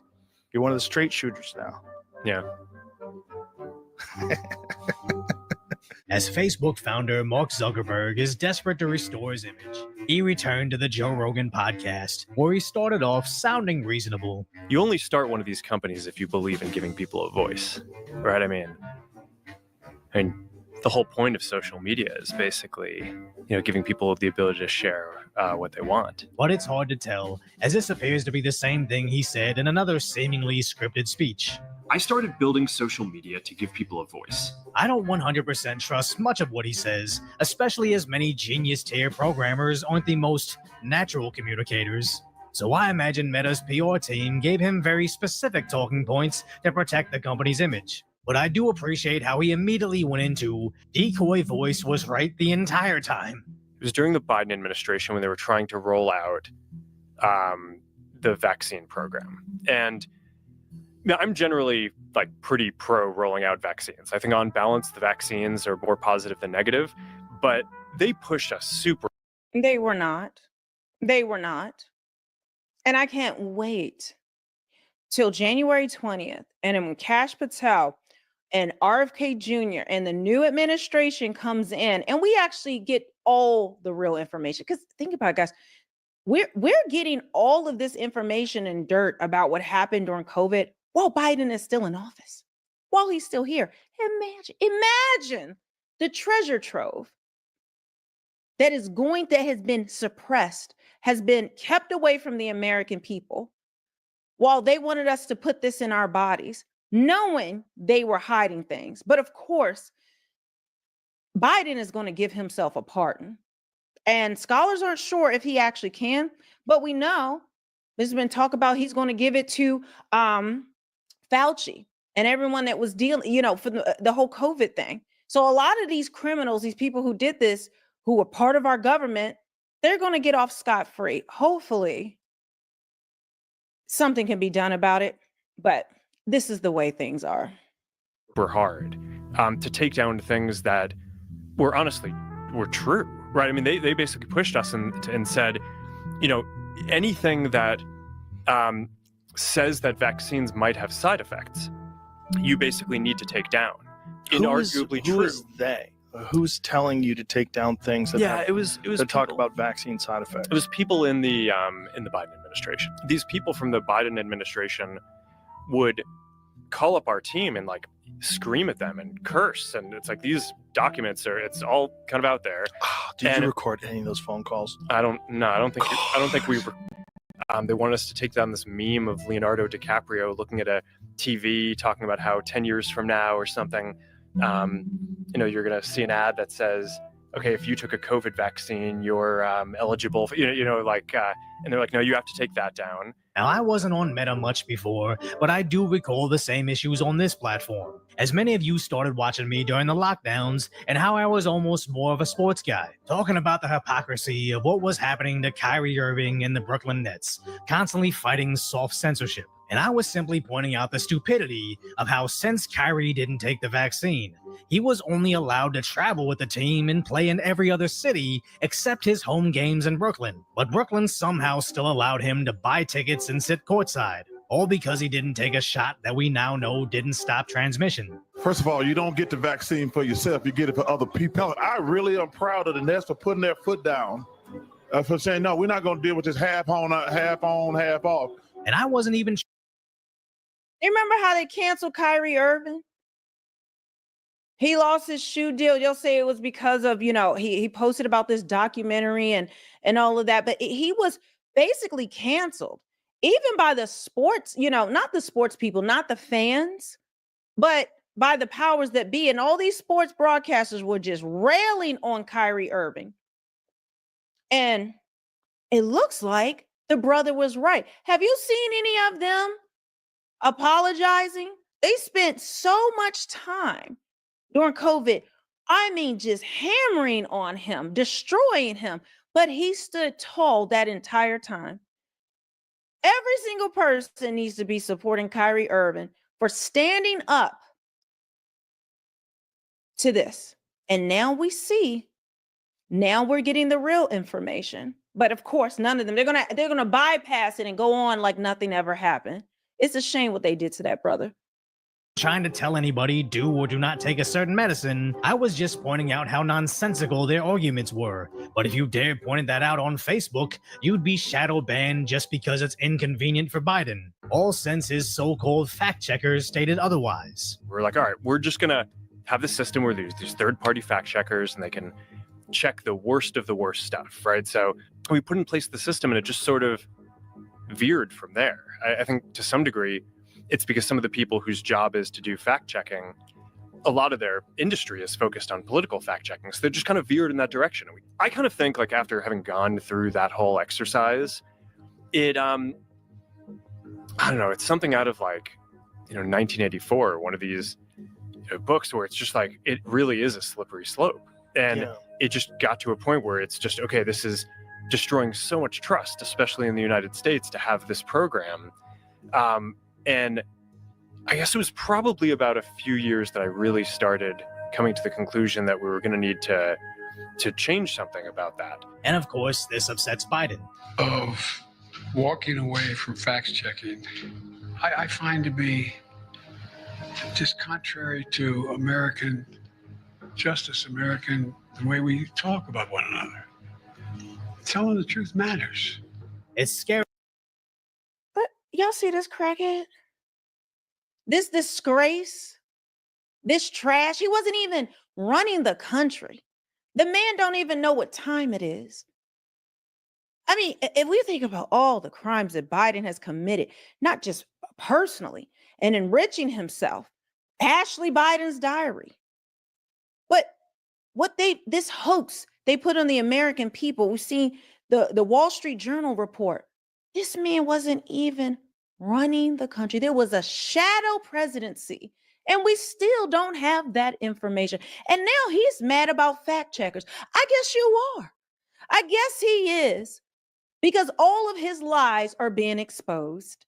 And the fact that he stood his dumb ass up at that podium saying this is a disgrace, knowing that Mark Zuckerberg has admitted how they have not just hide information, but lie about it and destroy and punish anyone, censor anyone, kick them off of platforms who didn't, bend the knee to what they wanted to do, and essentially trying to run private companies, our government.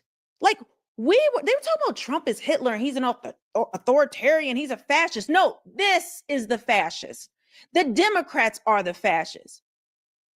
But it gets better. We talk about one another. Telling the truth matters. It's scary how close we got to 4 more years of leadership that fears the effects of when regular people can question them, as they never cry for fact-checking flat earthers or Berenstain Bear believers. It only seems to be when you and me start to get close to things that they're desperate for us not to notice. As right now, Los Angeles is getting hit with record wildfires. So California Governor Gavin Newsom is begging Biden to block the bad press. I ask you, we've got to deal with this misinformation. There are hurricane force winds of mis and disinformation lies. And it breaks my heart as people are suffering and struggling that we're up against those hurricane forces as well. So real quick, as I'm editing this video and I'm rewatching Governor Gavin Newsom compare the hurricane force winds and wildfires that are destroying people's lives right now to the so-called hurricane force lies about his administration, I just want to take this moment to say, fuck you. No. Oh, I told you, you better follow Decoy Voice because he's about that life. But this psychopath actually is sitting up. He really cares about the people, and he, and this misinformation. No, you just don't want the truth to come out. And he has the nerve to be bucking Trump and saying, hey, he wants to annex California. They need to become their own country. And that's what a lot of the Democrats are claiming after the election, because Trump is just Hitler. He's the worst thing ever. When all along, they're the ones doing the very thing they claimed that he was doing. Trump tried to get them to do something. He offered, we're going to get more into it, but it's just the amount of lies. It's just sickening. And then now you see all these celebrities and they're so upset and blah, blah, blah. Right. Now you're upset, but you voted this mess in. This is what you kept up. Remember, they're all Democrats. They all hate Trump. They all hate this right wingers and all this misinformation, disinformation, and lies. What did Cat Williams say? All lies will be exposed. Newsom, it's not mis or disinformation when Fox News calls you out for cutting the fire department's budget. And even though Newsom replied, this was a lie. Actually, let's go back so I can read it for you guys. Governor Newsom cut fire budget by $100 million months before lethal California fires. See, that's what he wants to suppress. You out for cutting the fire department's budget. And even though a ridiculous lie. We have doubled the size of our firefighting army, built the world's largest aerial firefighting fleet, and increased the forest management tenfold since taking office. Time to serve these folks the facts. So that was his reply. Newsom replied, this was a lie. We doubled the size of our firefighting army. I'm serving the facts. He's straight ignoring how Fox News explicitly acknowledged the increases. They were writing about the recent cuts, to which even their own fire department's chief complained about. Yes, we took a $17 million budget cut. And as we know, any budget cut would negatively impact our ability to carry out our mission. And that wasn't the only time. Did the city of Los Angeles fail you and your department and our city? It's my job to stand up as a chief and exactly say, justifiably, what the fire department needs to operate to meet the demands of the community. Did they fail you? That is our job. And I tell you, that's why I'm here. So let's get us what we need so our firefighters can do their jobs. Did they fail you? Yes. As recently as 5 days ago, they wrote about a nearly $50 million budget reduction that could close 16 fire stations. The chief even complained about the $7 million of cuts just over a month ago, and 6 months before that, she documented the $17 million cut from the year before. Governor Gavin Newsom has the gall to go to Biden telling him to cut Americans' constitutional rights because we dare share the thoroughly documented instances of them cutting the fire department's budget. The reservoirs are completely full. The state. Stop.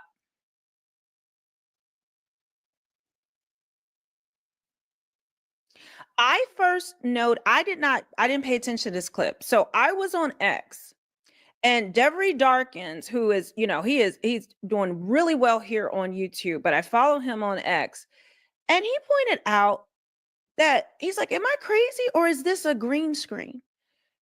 And everybody who is, everybody starts like, yeah, I think it is. And people who are like green screen experts, they're like, it is a green screen. Do you notice in the corner, his hand is like blurry? This is a green screen. Huh? So he's pretending. You see how his lighting's real good? It looks like studio lighting as well. He's removed from the background. It's not just a good lens that's doing that. It's a damn green screen. I've actually seen with other disasters, other things. I'm not going to mention certain things because they censor you if you do. But if you go back and look at news reporting, Anderson Cooper specifically, there was a school and there was a mass shooting, and you could tell they were talking about they were at the funeral, and it was a green screen. You go back and look at some news coverage through the years. It's faked. Where the hell is he? Why would you need a green screen? Look how good he's lit. Look how well his hair looks. While the people of California they're losing their homes, everything, they're fleeing. He's well dressed. If he rolls up the sleeves like he's the people, he's part of the people. And this psychopath with his hair gelled back, I mean, he's American Psycho, this is literally him. Makeup on, perfect. Reservoirs here in Southern California, that mis and disinformation, I don't think advantages or aids any of us. We do know, though, from reporting here locally that one reservoir that serves the Palisades was not full. And that's exactly. Wait, go back and look at the dude that's talking. Like you can see, it looks like a cutout. It looks, the lighting doesn't match where they are. This is insanity, folks. Insanity. Though, from reporting here locally that one reservoir that serves the Palisades was not full. And that's exactly what triggered my desire to get the investigation. So what he calls disinformation is just information that disses the Democrats. And again, I don't go as far to blame them over natural disasters, but I won't ignore their contribution. Nah, I do. Because is it natural? You start adding things up, and it doesn't look like it is. And I think I'm going to do a video showing you all like the things that are just coincidence. It's just a coincidence, right? And we're all crazy. It's conspiracy theory.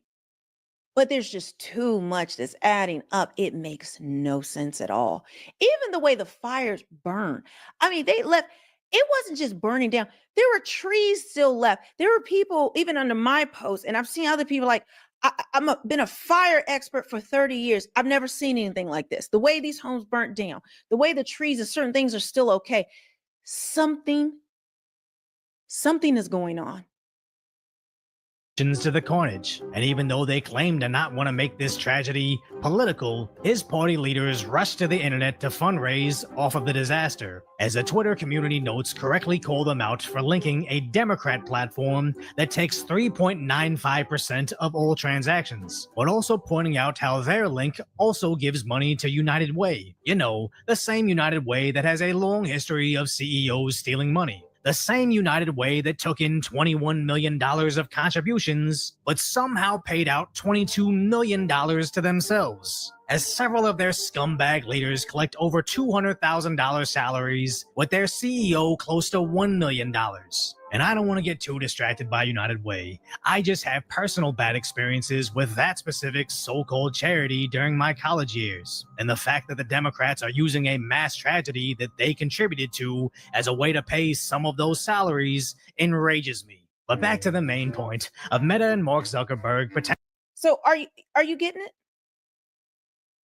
I actually replied to Gavin Newsom and Elizabeth Warren, who are talking about donate. They're using ActBlue, the Democrat machine, that's how they fundraise and spread out all their money. So they can, one, collect your information, so they can keep spamming you for donations and collect your information.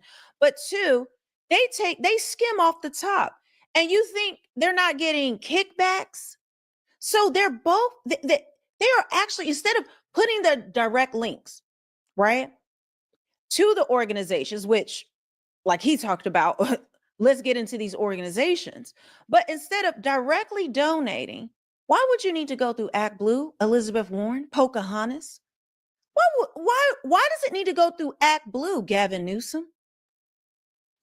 Why do we even need to donate in this way when we know funds have been misappropriated? But we'll continue. Potentially turning the corner. The New York Times reports they immediately took the tampons out of their men's bathrooms. They reportedly removed certain themes from their Messenger app, and Zuckerberg actually flew out to talk to Trump in Mar-a-Lago. Jeff Bezos came, Bill Gates came, Mark Zuckerberg came. Many of them came numerous times. The bankers have all come. Everybody's coming.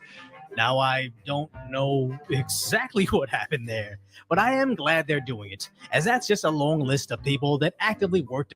Okay, so I gotta always remember, I'm gonna link the original below, but let's get into what I want to show you guys about Karen Bass. This specifically is atrocious. Look at this. So if you guys haven't already, make sure you follow me on X. I talk about at any point, I don't know, they could take me off of here. I share a lot of information on here, on there when I'm not here. And replying to you guys and just talking about what's going on. So Real Melanie King is my name on there. The link will be below if you can't find it. Some people are saying that, but I don't know when they can shut the lights off on me or whatever. And I don't have any way to contact you guys. So follow me on X if you can. But this is Mayor Karen Bass, and there has been a lot that has come out about her and how ridiculous she is. But take a look at if you notice anything while she's giving this BS. Angelinos, we're still going through it. And to any of you and all of you that have experienced a loss, the grief, the anger, the just utter shock, I've seen the devastation. It is unbelievable the amount of loss that people have experienced. But we have to get through this crisis, and I know that we will. I was at the Sylmar command post today, and I saw the work of our first responders and how they've been able to defeat the fires in certain areas. We know we still have much more to go, and we know the winds are going to kick up again. But we got to stick together. We got to stand strong. And then we have to rebuild our city. We're the nation's second largest city, one of the greatest cities in the world. And we stay together and we will rebuild an amazing city. So thank you, Angelinos. And my thoughts and prayers are out to all of you that are going through unbelievable loss and pain today. We will get through this. Thank you. Y'all see what I put down there? Bitch, why are you smiling? Did y'all see that? Did you notice? Let me make it bigger. Let me make it bigger, because some of y'all probably didn't even notice, but everybody's talking about it. She's not just smiling at the end, y'all. Look, look, look, look. Let's go back. She's smiling all through. Look, look, look, watch. I don't even want to listen to what she had to say. I played that not for you to listen to her garbage. Angelinos, like this cute little term. Look, she's just smiling the whole damn time. What? What, boo? Look how happy she is.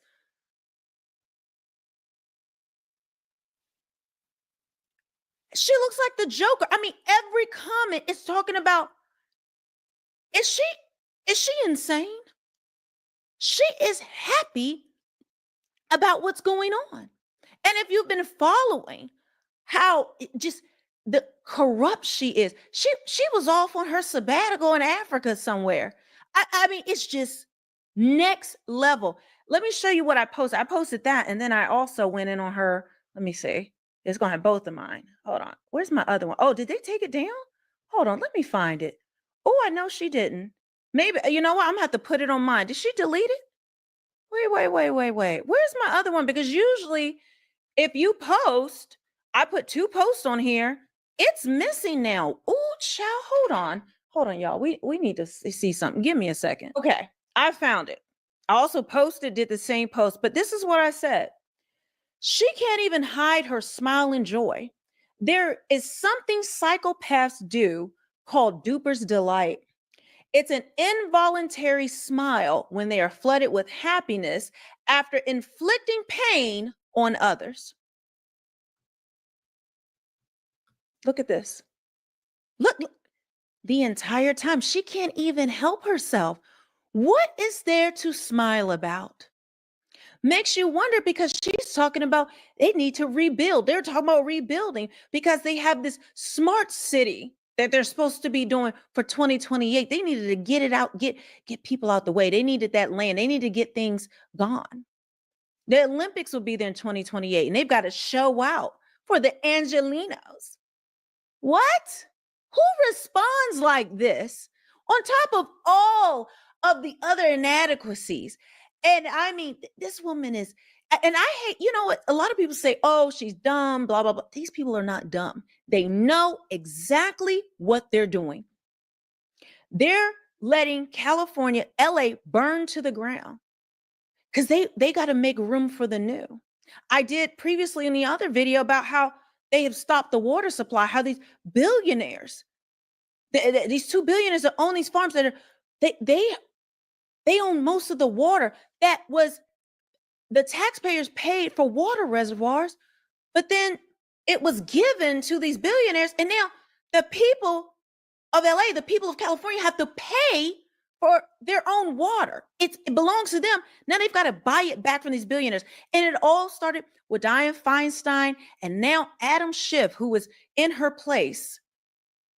When I tell you these people are evil, they are pure evil, and they don't give a damn about you and me. Okay, so before I head out, I just want to this once again, I got to plug my site because, again, guys, this is the way I support this channel. A lot of times I'll get demonetized or there may be a controversial subject. I'm still going to do it. Okay, listen, we're going to keep going to the lights cut off.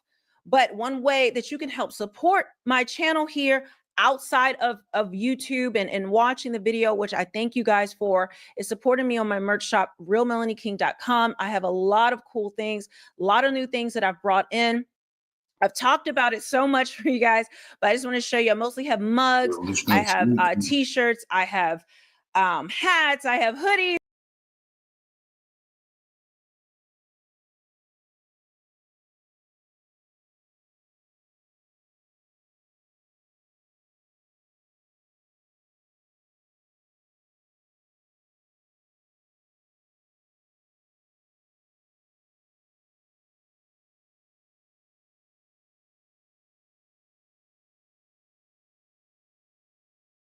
You guys are backtracking. You guys are doing everything you could to get some good press. You guys are doing anything but making a difference. But I will say pretty much every star in Hollywood is doing the same thing. Now, listen, I'm not talking about the stars that we see in the swag suite, but they are very cash poor, but asset rich.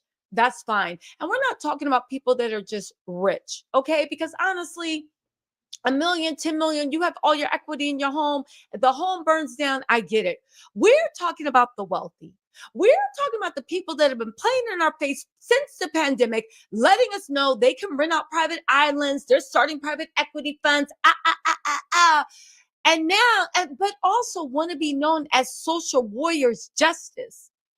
And now that push has come to shove, they real quiet. Yes, they can get on TikTok, on Instagram, or whatever, and go after the only Black woman involved in the situation, even though experts have said that, like everything in their lives, it is poorly informed, poorly educated, and a colossal a colossal resource drain, right? But all jokes aside, right? What am I talking about? Paris Hilton, Kim Kardashian, Khloe Kardashian. First, we already dragged Khloe yesterday for her opening her surgically altered mouth to spread racist propaganda and misinformation, and still not apologizing after the governor of California came out and said, Khloe's dead wrong. This is nothing but misinformation. But it's not over there, because Khloe and Kim realize that they're stunting for Rick Caruso, the billionaire who somehow thinks he would have done a better job at making sure a natural disaster didn't befall California. Listen, I did a bunch of videos on what the real causes were. That's fine. We can talk about this later. The point is, while people are losing their homes, while people are running, while people are afraid, is this the best time to do campaigning? Is this the best time to tear things down while people are actively dying? Literally, to quote Courtney, there are people dying, Kim. Kim realizes it's a bad look. So she literally, once again, is doing what she can do, putting out press releases, but not doing anything good. Because at the end of the day, Kim's celebrity is worth millions. At the end of the day, some water would be worth millions. You not siphoning off 283 gallons a month in illegal water usage is worth billions right now.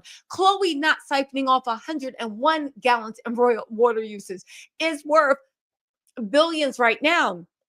But listen, Kim is actually backtracking because now she wants to put out some really good press. Unfortunately, it is just drawing attention to the fact that they are nothing. They are social pariahs. They are social leeches. They give nothing and take everything. And every time they try to do something that is good, it is nothing but BS.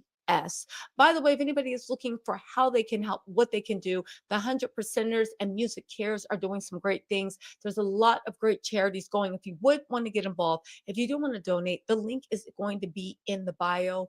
Again, this is one of the worst I think the worst natural disaster that has ever befallen California, and it's still not over. The wildfire shows that there is no, it will not slow.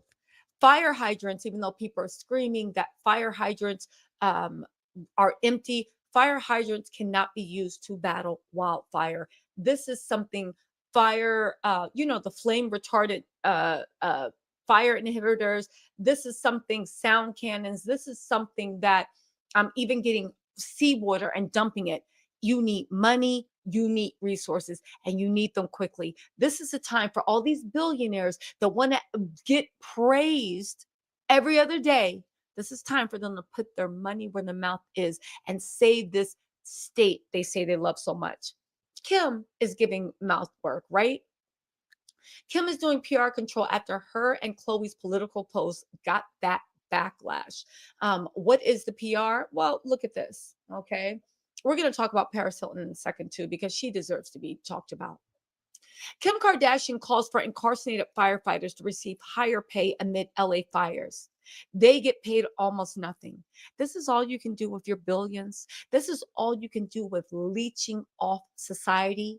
Literally put out a post saying, I think the imprisoned firefighters, which, by the way, most of these firefighters are actually prisoners, or a big chunk of them. If they refuse to, they can be denied parole or denied visitation by their family. On top of that, they're being paid between $5.80 and $10.24 per day to risk their lives. This is all Kim can do with this bad press. Again, I hope now we do not let these people come back into our ranks. Because when push comes to shove, these people that claim to be billionaires, they want to give nothing and extract everything. The sick part is there used to be a time where people that were leeches on society actually knew to sit there and eat their food. But now they want to come out and they want to be known as social justice workers, caring about everyone. But when push comes to shove, they are the biggest leeches on the system and they do nothing.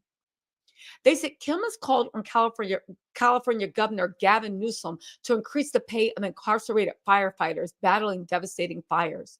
She said on all 5 fires in Los Angeles, there were hundreds of incarcerated firefighters risking their lives. Actually, it was over 1,000, risking their lives to save us.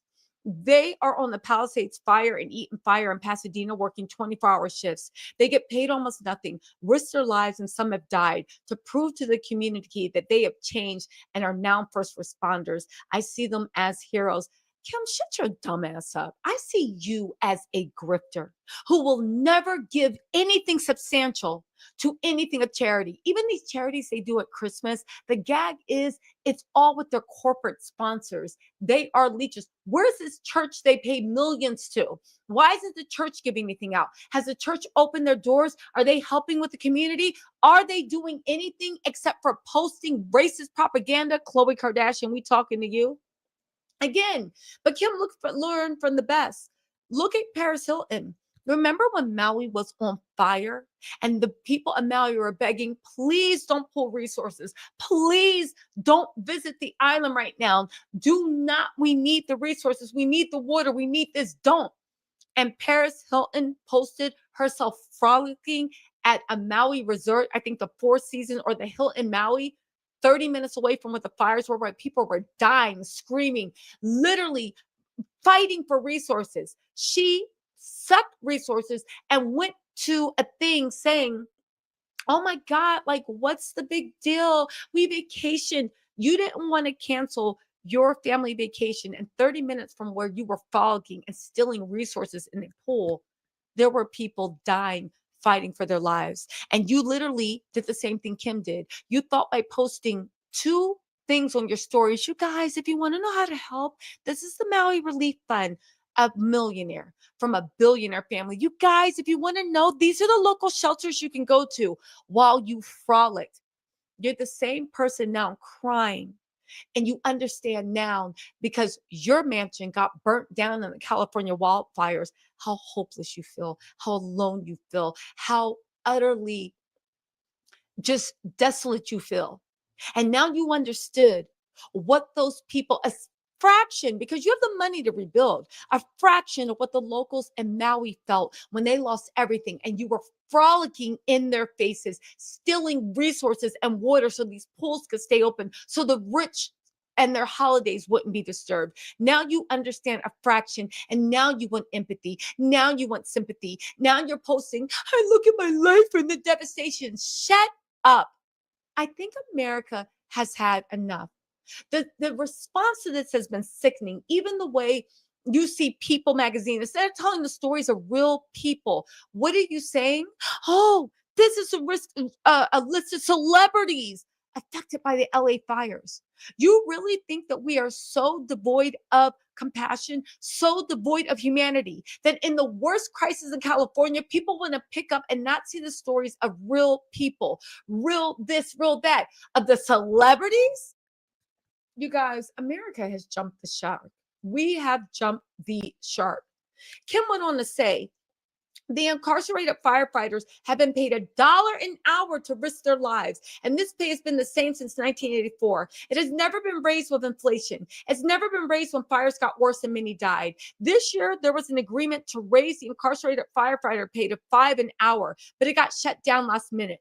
I'm urging Governor Newsom to that no governor has done in 4 decades and raise the incarcerated firefighter pay to a rate that honors the humans beings risking their lives to save their lives and homes.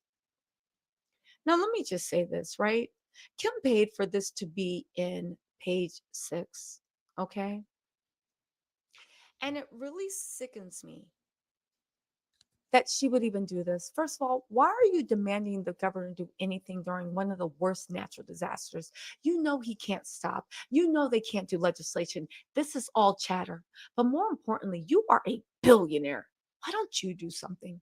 Why don't you get something? Why don't you donate 1/5 of what those ugly ass Balenciaga dresses and demon warrior princes mess you like to wear from the pits of hell, right? With that perverted Balenciaga stuff that every celebrity doesn't care about and is pushing. And this is after that PDF file stuff that happened. Why don't you donate? Why don't you just not go on one family vacation? Why don't you just not buy one dress? Why don't you just not throw $100,000 party? And why don't you pay some of these prisoners? Why don't you pay the prisoners' party?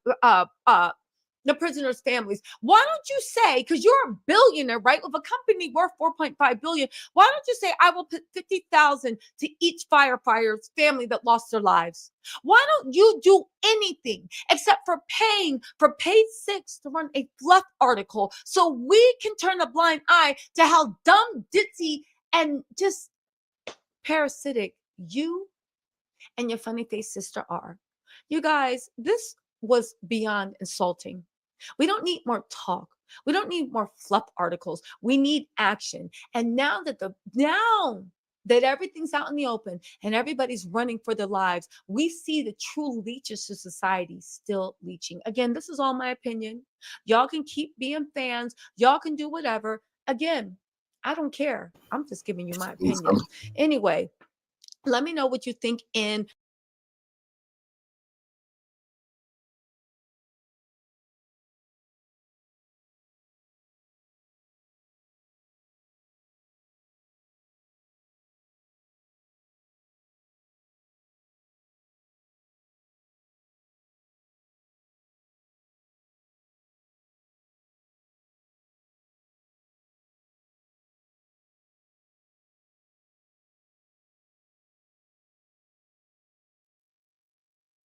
Well, to a bombshell new report from journalist Stephen Baker, who says that General Mark Milley, during the January 6th protests, used directed energy weapons against those protesters. In fact, many months later, boasted about it, directed energy weapons to break up the protests. How exactly do these work?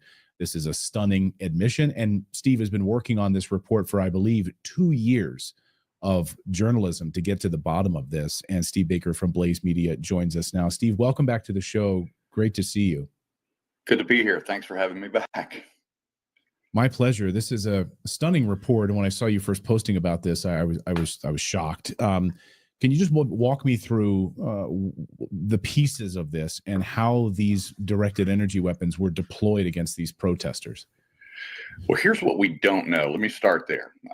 We don't know to what extent they were used, at least on the DoD side of things. We do know that LRADs, or the audio versions, were in fact used by the United States Park Police.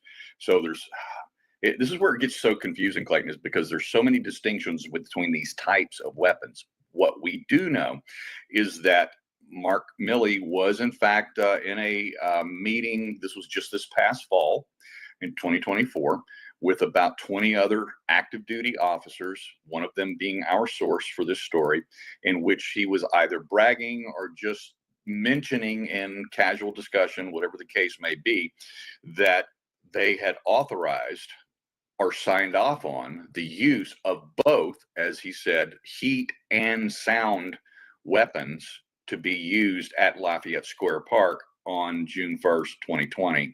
That was, of course, the famous scene where Trump walked across the street. He had the Bible, he held the Bible up over his head, that sort of thing. We've got confirmation from a Department of Interior IG report out the police version of these audio weapons being used. And we have no confirmation yet, either by video or otherwise, of the DoD versions being used. But if the DoD versions were just authorized for deployment, that meant it was intended to be used. And if they were, if DoD was firing on the United States citizens on the streets of America in our capital, we have some serious questions to ask. Right. And so to be clear, these weapons were used, according to your reports, in June of 2020. Do we have any evidence at all that these may have been used in any capacity on January 6th?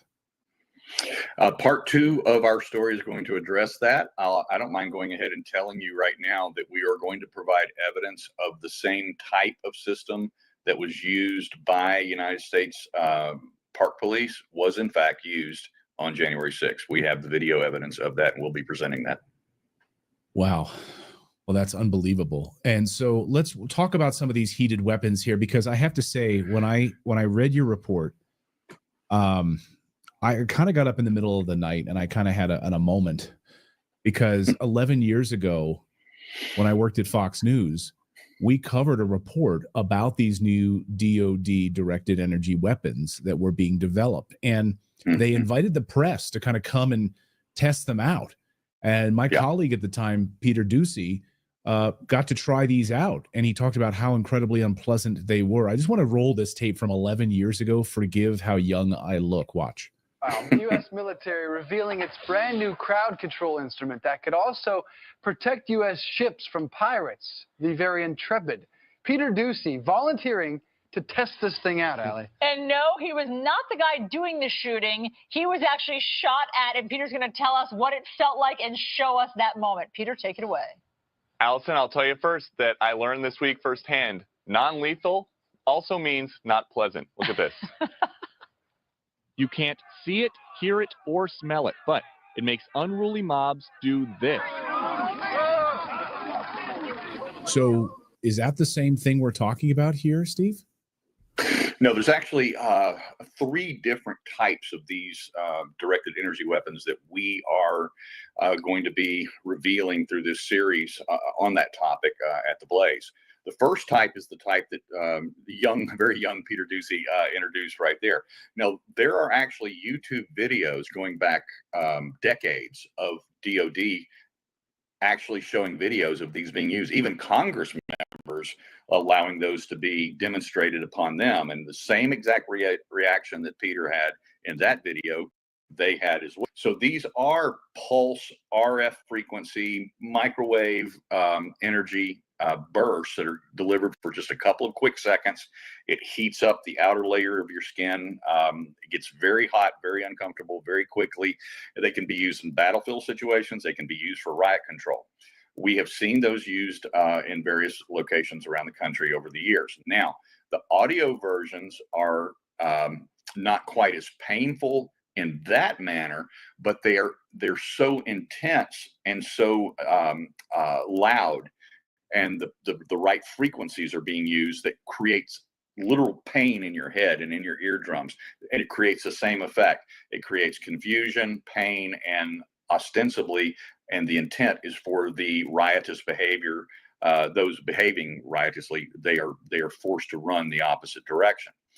We also know now that, of course, we've heard a lot of news lately over the last few years about this Havana syndrome type weapons that are being used overseas against our State Department, our intelligence community, that sort of thing, our foreign affairs operatives that work overseas, legitimate jobs that our government performs overseas. Catherine Herridge a week or so ago had a big reveal about that. She had a CIA whistleblower come out talking about these, what they call anomalous health incidences related to Havana syndrome. So that's a second class of these DEW weapons. Then we have what we're defining. This is the Blaze. I know the scientists are not going to like me for we're categorizing it ourselves just for public consumption and to make it easier, because it gets really esoteric on the science side of things. But the third class, or what we are learning from our sources at both DoD and inside the intelligence community, are a class of what they're called agitation weapons. Now, these are not the big truck-mounted weapons like you saw hit Ducey with that blast of radiation that heated up his skin on one side of his body. But these are backpack size. The miniaturization has allowed the capability to produce sufficient energy that an individual, an operative, can wear these in a backpack. The antenna can be mounted in the breastplate of their body armor, and then they can send over RF frequencies that can be highly attenuated to affect certain types of organs in the body. So, and I do everything in my power to actually make this as easily comprehensible as possible, both for myself and for the audience. But imagine if you're sitting in, your old 1984 pickup truck or whatever, and you got an antenna, coming out of the side, outside the window of the truck, and you turn on your AM or your FM radio dial. And the reason why you're able to hear that and those radio frequencies don't affect us is the AM and FM frequency range do not affect the human body, but that antenna resonates to those frequencies and then sends them down to your radio, which interprets that, and then you can pick out the specific frequency and you can hear the music or the talk radio, or back then Rush Limbaugh and in 94 or whatever.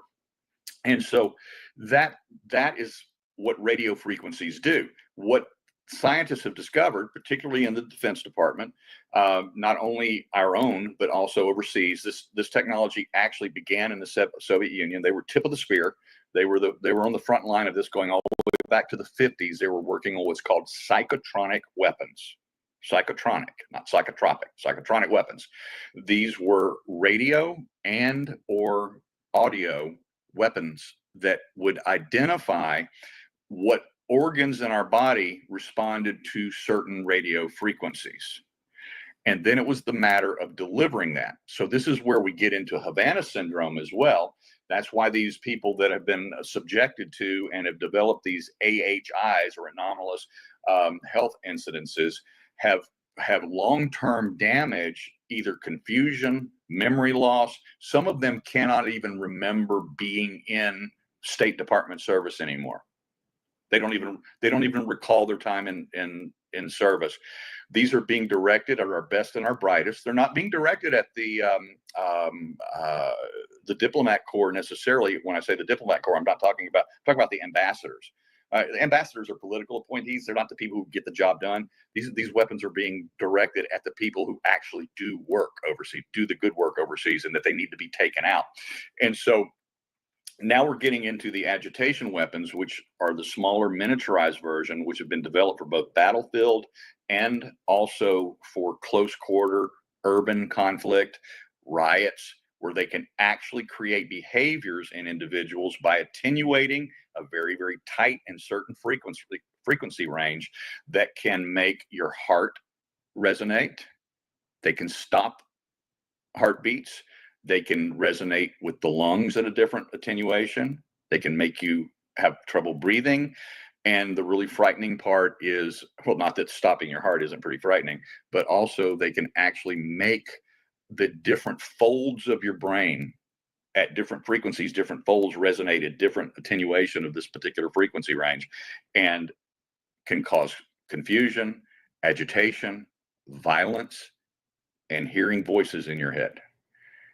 And now we know beyond any shadow of a doubt that this classification of these weapons actually exist. And we're not the only ones that have them. And we're not the only ones that have them. I highly doubt that we'd be the only ones that would have these at this point. I have to say, just kind of as a side note here, Steve, I've spoken to whistleblowers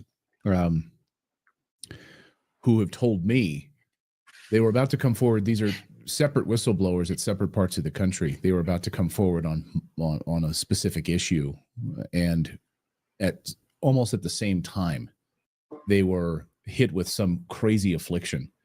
And they sort of joked to me, they sort of joked to me that we hear about this Havana syndrome. I'm not so, I believe it now. They were simultaneously hit almost with the exact same affliction, thousands of miles apart in the United States. So I'm not surprised by it at all. And here on this show, conspiracy theories are just 6-month spoiler alerts. But I have to ask you, just on the legal side of this, I mean, I'm not a constitutional expert, but from what I understand, the U.S. Army, the U.S. Air Force, any other branches in the military aren't allowed to enforce domestic laws under the Posse Comitatus Act of 1878. They're not allowed to unless they have authorization by Congress to basically attack United States citizens. So does the Department of Defense have some sort of legal authority to use these directed energy weapons on Americans? Well, I'm going to tell you right now that, like yourself, I don't do UFO tinfoil hat type work. If you go read our article, everything that we reveal there is based on direct sourcing from active duty military or retired military and intelligence community sources. It's congressional hearing testimonies that we quote directly on these weapons projects, as well as the actual data that's archived. There's tons and tons of unclassified information about the historical development, use, and research development of all of these classes of directed energy weapons. That's where we're pulling this from. We're not pulling it out of our ass. All right. We're not making this up as we go. We're doing everything we can to avoid even getting into that area. So now, to getting directly into your question here about deployment of these by our own agencies against American people, especially military, I will challenge you to look up a phrase. In fact, I'll just set your audience off, and if anybody finds anything or anybody wants to contact me or you on that, and I hope you'll share with me the messages. Look up the phrase "ostensibly separated from the Army."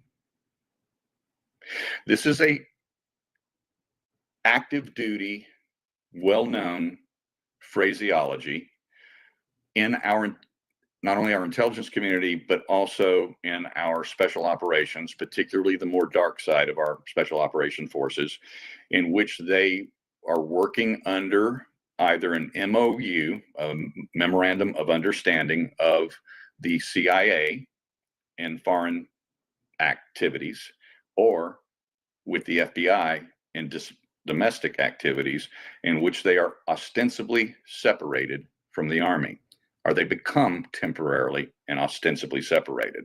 And then suddenly, magically, they're back at their base, just outside Washington, D.C., Belvoir and Meade, and suddenly they're ostensibly reactivated again. So a private military contractor working, in a combat zone might be ostensibly separated from the military.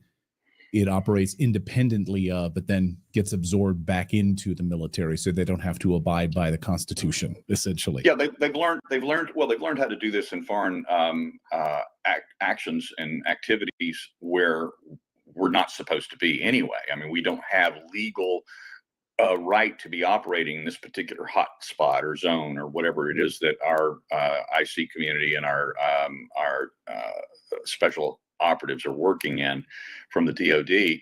And so just the fact that we don't have permission to be there, they become ostensibly separated for a period of time. Might be for a day, might be for a month or two, but they become ostensibly separated. That where it's essentially just a plausible deniability, a trope is all that is. And then they're absorbed back in legally and technically, and they're back in the Army again. And that's the way it works. And unfortunately, we now know that this is happening here as well.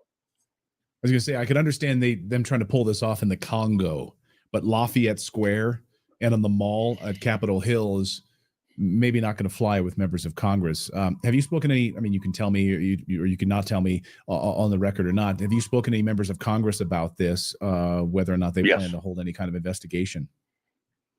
No, we have, as a matter of fact, I was just in 2 congressional offices this week on Tuesday. I was up in DC for January 6 affairs, the four-year commemorative events and things of that nature. Participating myself, as you know, it was a grand up yours to the Department of Justice for me to be sitting in the press gallery inside the House chamber during the certification of the Electoral College vote on Monday. And then Tuesday, I had meetings with congressional staffers and congressmen on this particular issue. Well, Steve, amazing work. I know it's been a whirlwind for you, and I'll be respectful of your time and get you out of here. We'll be looking for the second piece of this story. Can you let us know when that's about to drop? You know, as it was with the first part one, they put us through multiple layers of editorial review on a story like this, and then it gets triggered by legal as well. So I had anticipation that the last one was going to come out a few days earlier than it actually dropped. So if I predicted, I might be wrong, but it would be, you know, my hopes are that probably by the first of the week. Great. Well, unbelievable work here, Steve.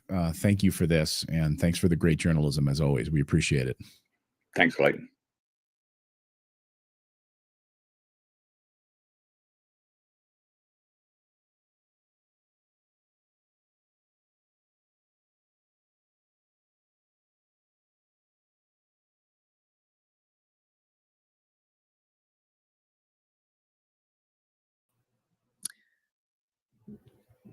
When a mother has a baby at a hospital and that baby has to go to NICU,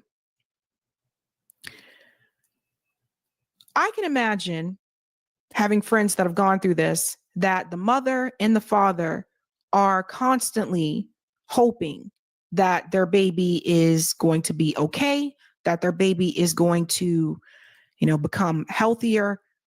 But more importantly, they want to make sure that their baby is safe. Why am I telling you that? Because at a hospital in Virginia, they were not. There was a nurse in Virginia that worked in NICU that was purposefully hurting the babies in NICU. You have to be some type of sick. I can't even make this up. She has officially been arrested. Let's get into this story. This is Virginia. A nurse has been arrested after breaking baby's bones. Listen to this. I noticed that his left leg was not moving. It was kind of discolored. Told the doctor on staff. We got some x-rays. We determined that he had a fracture to his leg. So we are going to splint it for the next 2 weeks. Then she was like, do you want to hold him? Dominic and his wife said no. In my mind, because I'm like, you know, I don't want them to say that, turn it around on us and say that we broke his leg or anything like that. So I was like, no, we don't want to hold him. We're just going to kind of process this. This picture Dominic took of Noah's x-ray shows the fracture. They said it was the tibia that was fractured. And so that little piece there is what the fracture was. Dominic then told his mother, a nurse, about the fracture. She's like, that's not right. You know, I've worked in, like I said, multiple NICUs, and there's never, ever, ever been a fracture. Dominic says she immediately contacted Child Protective Services to report the injury.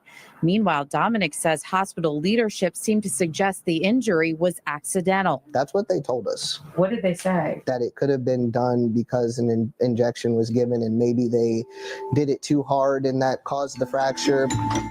By January, I don't know how hard you can do an injection that would cause something like that to happen.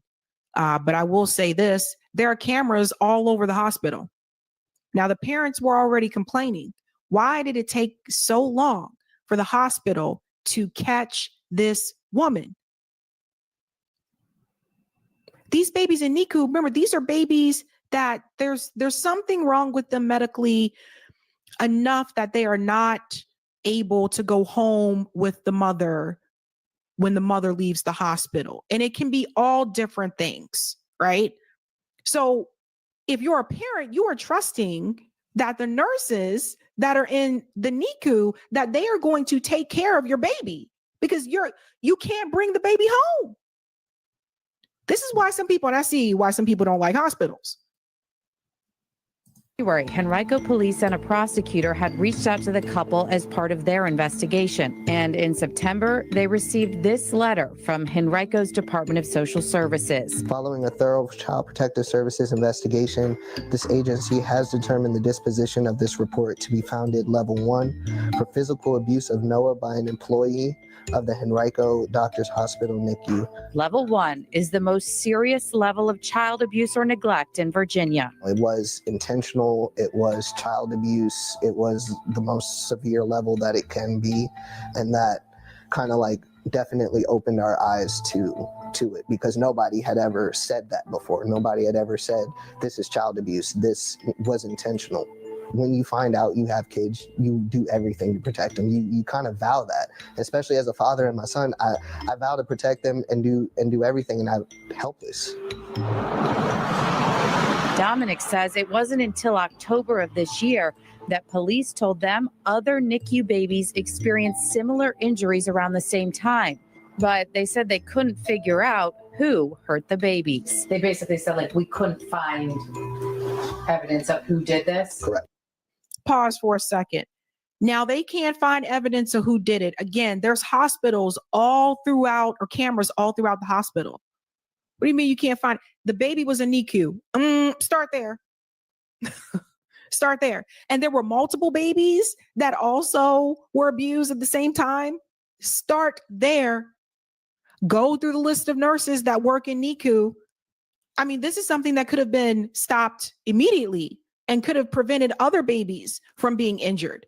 When you decide to be a nurse, like that's a very serious job. I know you're not a doctor, but people need to give, some credit to nurses too. Nursing school is not easy. I have several friends that have gone through nursing school that are nurses. Like, nursing can be, a serious job. It's not easy.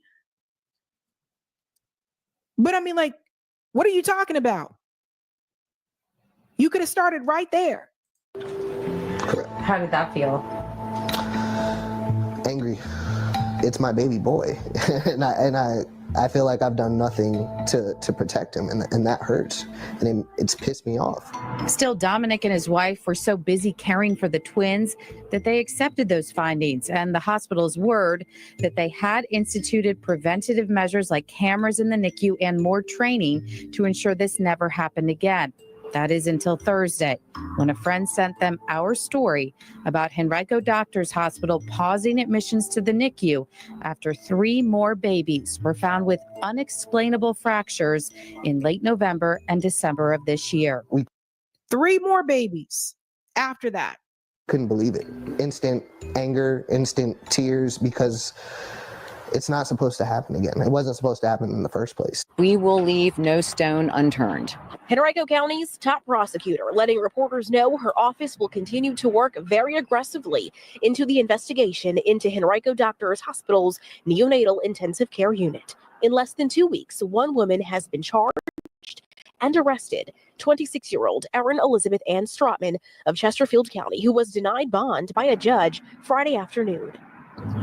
While there has been an arrest for 1 person for allegedly inflicting injury on a single victim, I would emphasize this is an ongoing investigation spanning potential offenses committed in both 2023 and 2024.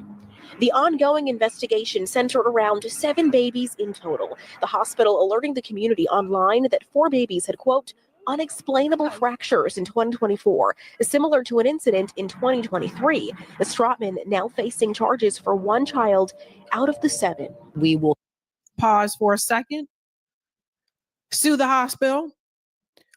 I don't care that she was arrested. Sue the hospital, because they knew, and they're like, oh, well, we don't know why this is happening, and we don't know where to start. Sounds like a bad hospital. Sue the hospital for being incompetent. There's no telling what else she could have done to those babies. I mean, the fractures, like, for you to do that to a baby, what the hell is wrong with you? And then she went on to hurt more babies, not just that guy's baby, like just more and more. And they were Black babies. And that's probably why they didn't give a damn. At that moment, they should have stopped everything that they were doing and say, okay, we need somebody on watch for NICU. We need somebody to watch that area. All the babies were coming from the same place. And you mean to tell me you couldn't figure it out? It took this long? Look at her face. Where's she at? Let's go back to her face. Look at her face. Look at her. Look at her. This is the woman who did that to those babies. There's no telling, again, like I said, what else she could have done to them. And I know they have cameras at the hospitals. I know. That's her. And people are trusting their kids. They're trusting the hospital. They're trusting the nurses. They're trusting the doctors with their babies because they can't bring them home.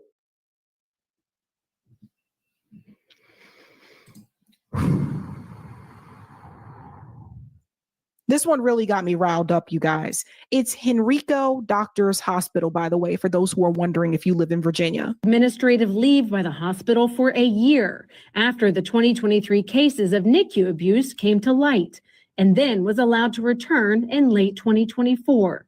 Hackey saying the hospital should be held accountable as well. It makes me sick. It truly makes me sick. Dominique Hackey is one of the 3 families who showed up to court for 3 children involved in the entire investigation. Taylor confirmed Stratman is currently being charged in connection to a child whose family was not in court. Still, Hackey says he had to show up. Justice for my son. Justice for the other families that were affected, the other people's boys that were affected. Somebody needs to be held accountable, and it looks like that day is here. 8 News learned from 2 other families who wanted to remain anonymous that one of their twins who was being cared for in the NICU passed away. Another said her son suffered 12 fractures. Everybody hearing this? 12 fractures. Sue the damn hospital. Sue the hospital. It's not enough that she's arrested. No, sue the hospital.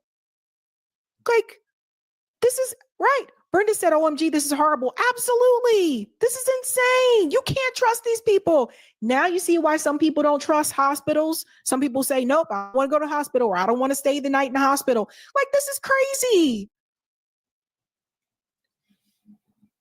And they were Black babies. There's one more clip here. Look at little babies. You see the Nico babies. Again, like, they're trying to wait until they're fully better, and then the parents can take them home. Because then whatever that was done in the dark comes to the light, and sometimes you don't necessarily want to know what was done. Dominique Hackey, the father of one of the Henrico Doctors NICU babies found to have broken bones in 2023, concerned that it has taken so long for justice. If you broke a baby's bone, you did something what the heck were you doing? Remember her being in the room. She was friendly. She answered questions, but she didn't stay and talk like the other NICU nurses did. She wasn't family like the other NICU nurses were. He's describing 26-year-old Aaron Stratman, the nurse now in jail, charged with felony child neglect and felony malicious wounding, related to a different baby in 2024. Stratman was put on paid administrative leave by the hospital for a year after the 2023 cases of NICU abuse came to light, and then was allowed to return in late 2024. Hackey saying the hospital should be held accountable as well. Because that shouldn't have happened. If they were suspicious of some person enough to let him go, they shouldn't have brought him back. So that's on them. They failed. Simple. HCA, the network that oversees Henrico Doctors Hospital, issuing this statement, saying in part it is shocked and saddened by this development in the investigation, and that the hospital is focused on continuing to care for its patients. Stratman was just fired from her job on Thursday, Henrico police arresting her that night. Henrico's Commonwealth's attorney, Shannon Taylor, says the investigation is not over and more charges could come as detectives continue to review NICU video footage. We will continue to work on building cases if there is evidence present to build other cases to find if there's additional criminal culpability. Why she had to say it like that? Families of some of the young victims from both 2023 and 2024 were present for Stratman's arraignment, seen leaving the courtroom in tears, some hugging each other for comfort. Thanks for watching. Stay updated. Oh my God. That one is probably one of the hardest ones because for me, again, open your eyes. It's not just her, it's the hospital too. They are complicit because after you receive the first complaint, what do you mean to say, oh, we don't know? And you should have taken preventative measures after that to make sure nothing else happened to any other baby. Like I feel like the hospital really didn't give a damn. That's what I think. Hey guys, this was a savvy clip. If Go figure. Follow me.